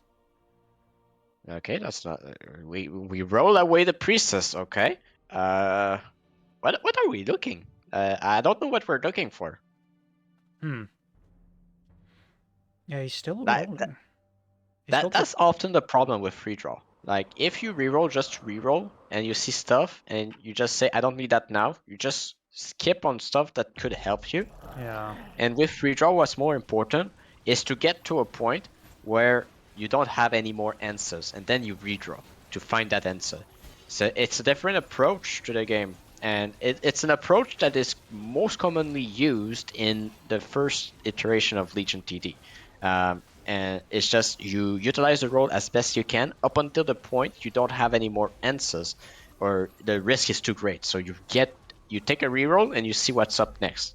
And I think the Sagittarius getting lost a little bit. All right, they did very, very well here against these full resends, both leaking very, very small. This could almost be a repeat of Game 1 though, right? Because we saw in Game 1 Fine and Sagittarius losing a lot of HP early, we saw them getting a lot of King upgrades early, and we saw Adams and Burnt farming those -3s wave after wave. Will we have a repeat here? The big difference is that we don't have Castle, and we have a redraw that used 16 rerolls. Yeah.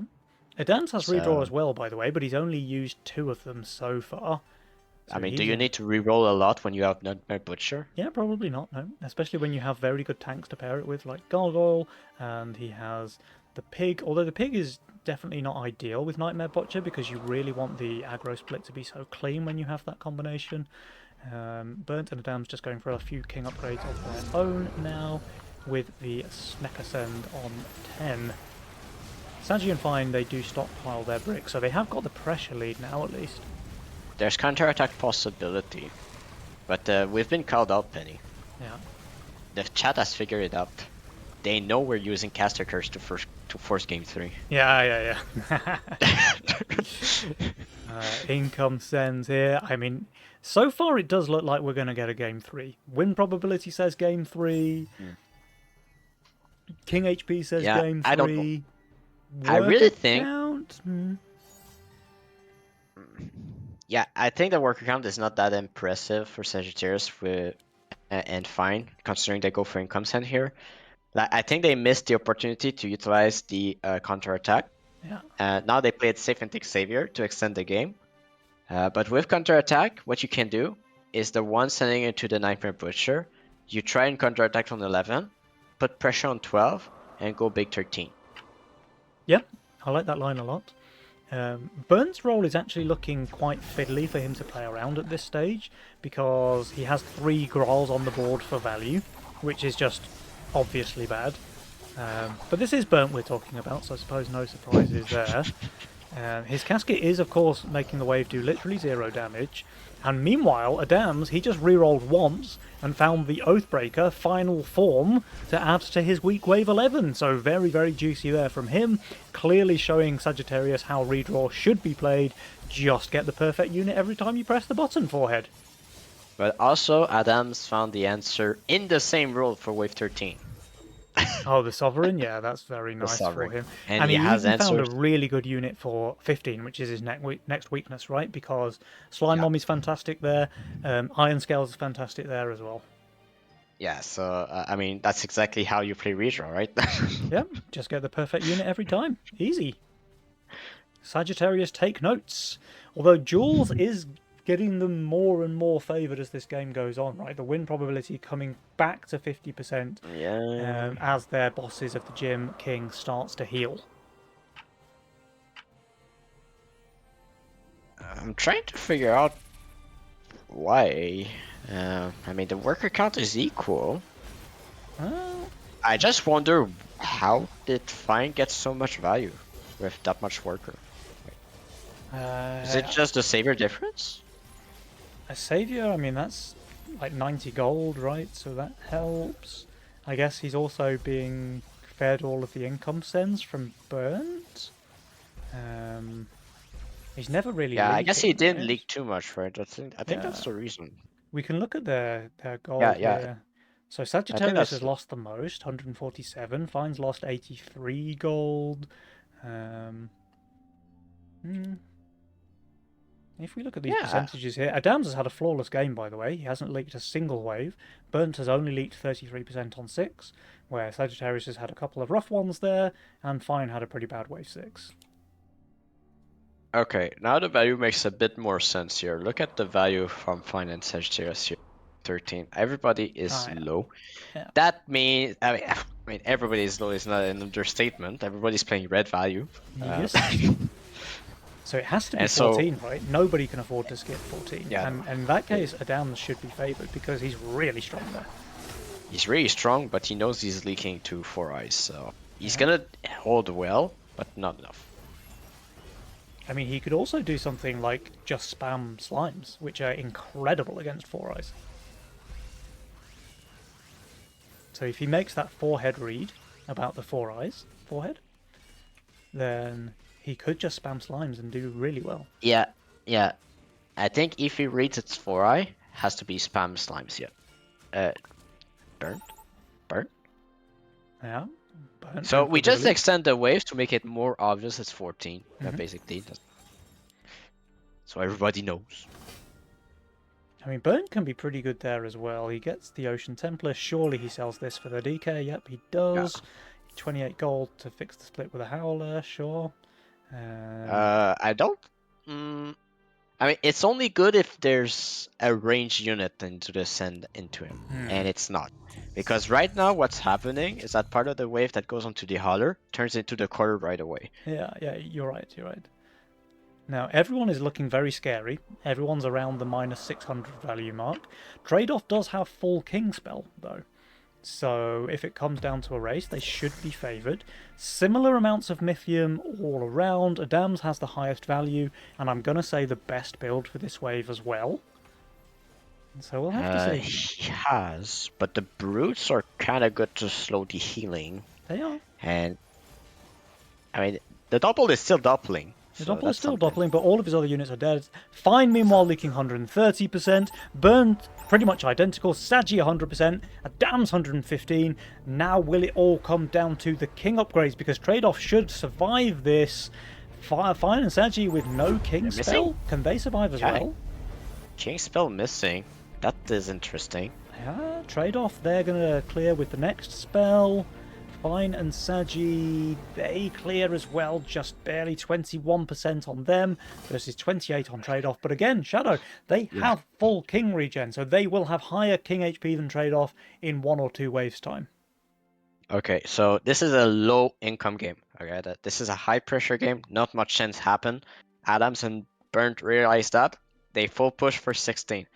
That's gonna be their call here. They want to play against the gate guards, but they Yeah, were a no yeah. push from Fine and Sagittarius, Wow. and so Okay. what's gonna win? Because I think this is from Fine and Sagittarius a no push into Sand 16 anyway. Yeah. I mean, if they really want to commit, Burnt just has to keep pushing workers here. And they just think that Adams can hold if there's like a resend. Is it? I don't think it's Julian that needs to push. I think, yeah. I mean, I understand why you say that, but I think it's a mistake because it's Adams that sends into the strongest play on 16. So Adams is pushing a bit more here. Adams he is did push pushing a one bit more more, already. yeah. Only So a bit, he though, just not, pushes not one. full pushing. So it's sending, but is it a send also from Fine Sagittarius? It is not. Okay, they shifted a lot of gold. Look at their Fine. value now. Yeah, Oh, I okay, mean, it's looking good. they're Wait, what? fine is basically on value. Sagittarius is too. But their builds are not... Oh, wow. Okay, I was going to say their builds are not great. He just has death cap. I completely forgot about that. He's had it in his role the whole game. And he's even putting them on the back row there. But I am surprised to see that low of a value shift on them. Like it was, yes, it was plus 500 if you considered every ounce of gold, but that is only down to on value. Like Yeah? I was surprised in a starve game. It's surprising to see such a low swing. Okay, this is critical now, because if they survive this, they just win the game, right? Do they? I mean, 17 is out of the question against Red Knight. They're still low push. 18 is open. A race on 18 is still sketchy for Fine and Sagittarius, especially since they need to push now. Oh, that flower coming in super clutch here for Fine. He's doing very well. Wow. But speaking of clutch, we have a 740 Mythium full hold there from Sagittarius. I gotta be honest, I didn't love the send, but you kind of, when you have this combo, you have to send 4 eyes, right? Even if it's bad against everything else on the board. Yes, I think at least one. Not 2 or 3. Like 1, yes. But They're going to survive this. They're going to survive. They're gonna survive. Now things are looking very, very shaky for Team Trade-Off.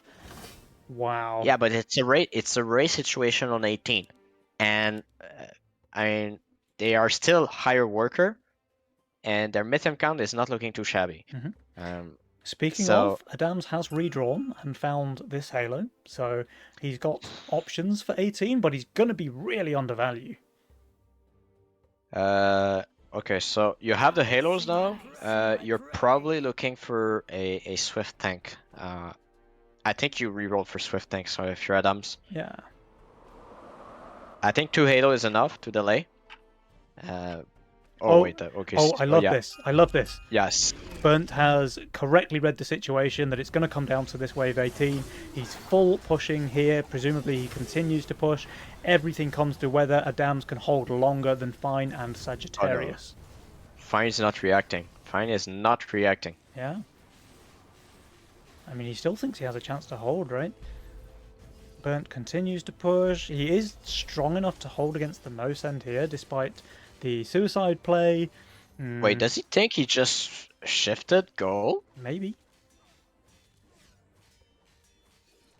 It has to be it, right? A It has to be. Very long wave here. Adams is not rolling further. Like, what does he want to play out of his current role? He's gonna go Sea Dragon spam. He's gonna go Sea Dragon spam to keep that guy alive. There's an APS there, but I don't know about that one. Oh, okay, he's rolling now. Antler's good. Okay, he's not going for that. Skyrim Claw good. could work. Oh wait, Ocean Templar. Ocean Templar. Oh, he here. has Octa. Octa. That's pretty Oh good. yeah, okay. Yeah, that. I mean, last roll was an Ocean Templar. Yeah. Now Arteris the best. Yeah. Beast. I don't know about the APS though. Like, it's all going to be a race, and that's 150 gold that could be a tank. Yeah, I would have loved also the Sea Dragon spam. You had Sea Dragon spam to keep one big tank alive. It's very good on 18 now. So Alright. I mean, the send received by Fine is actually bigger than the send received by both Adams and Burnt, just because of how they push the workers. And this is going to be super, super clutch now. I'm really cheering for Team Trade-Off, just because it has to be a game 3. Burnt, of course, leaks everything, and quickly so. Oh no. If we check Look, back, oh, Sagittarius is doing... I mean, he's just holding, there's right? no 4-eye. He's just no holding. 4-eye. Oh, and Adams, despite doing extremely well, it's not quite enough. He will leak And that is it. Trade-off are Dunzo, bosses of the gym. They make it through till tomorrow's semi-final. Very well played by them. Have to say, I would have loved to see a game 3, but bosses of the gym, they deserve this one, man. Very well played, guys. I like the play for 16. I'm surprised about the low value shift. I guess they could have maybe played for 17, but then the Gegard's good. Yeah. Straight 18, but then you risk them pushing. It was rough. I liked the call. It didn't pan out. No. It was a good try. It was a good try. And to be fair, like, they didn't know about the flower from Fine because pretty much anything else in his role was just hard garbage there. Again, I don't like the 4 eyes into Sagittarius's build, but when he has that Tree of Life Sovereign, it's almost mandatory. Though the 4 eyes is just one. It's You just just need one though, Yeah. so you can change one 4-eye for something else. yeah. Uh, And then there's like the Cannoneer that could have been imps, which is like a minor thing, I suppose. But I would have traded at least the 4 eyes and the cannon for like 3 imps and a robo maybe. But like it's just maybe a mole. Maybe a mole. it's just so hard to call. And yeah, Sagittarius's hold there was super clutch, keeping them in the game. In fact, they didn't even take any king damage there, right? So very, very juicy indeed. Yeah. And The gun is just so good Yeah. as DPS. If they have protection, it's just so rough. And the Sunfang, like, people don't really see the impact of this unit so much, but it's just a very, very solid natural tank with a decent bit of pierce damage.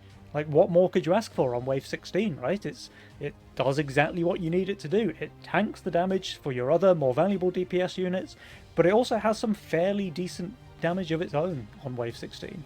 Like, he had a really strong board for it, he was able to hold, and it kept him in the game. So, you know, very, very well played there from Sagittarius, and ultimately winning them the series here. So they do take a 2-0 over Adams and Burnt, a repeat of the first match of the day.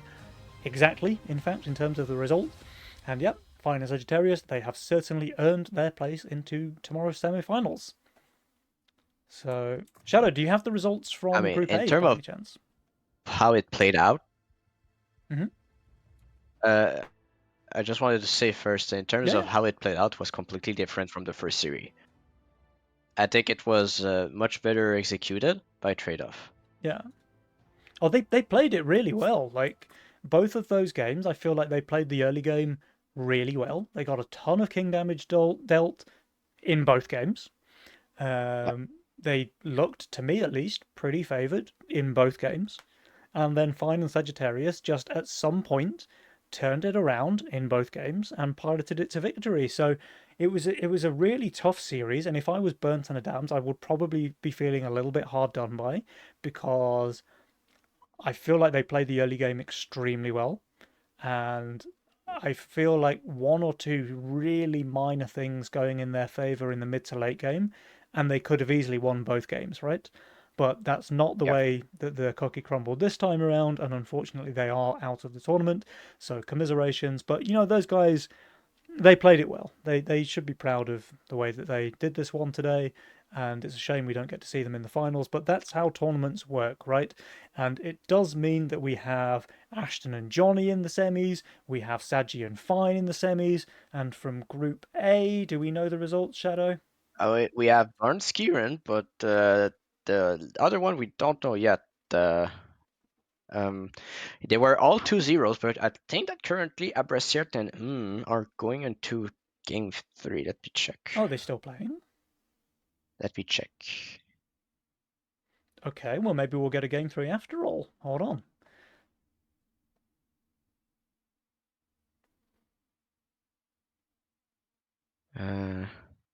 They are no, it's done. They just wait. Oh, Yeah, it's just finished. It's just okay. finished. Okay. So what was the result there, Shadow, please? It's gonna be Abrasiert 2-1.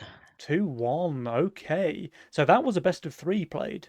So maybe King Yes. Dans and Widdowson showing their rust there, because again, that's probably a match where they should be favoured, right? I mean, let's be honest. Turnix and Vas going 2-0 against Saya and Atrocity. That's pretty Pretty much a impressive. show of strength too. Yeah, for sure. And they've actually been playing the tournaments quite a lot lately, so they maybe are more in practice than Kingdans and Widdowson are. So they could be up and coming players for sure. Valis and Turnix, two guys to watch, I think. But yeah, so guys, we have our results. We have Abraseat and Barnes Kieran making it through Group A. We have Bosses of the Gym and Balkan Lynx. Took me a second to remember the team name there. Going through Group B. So tomorrow's games are going to be super exciting. But before we end the stream today, I just want to say a massive shout out to Shadow for getting back on the casting desk. It's been an absolute pleasure to have you here, my friend, and we must do it again sometime soon. Yeah, sure.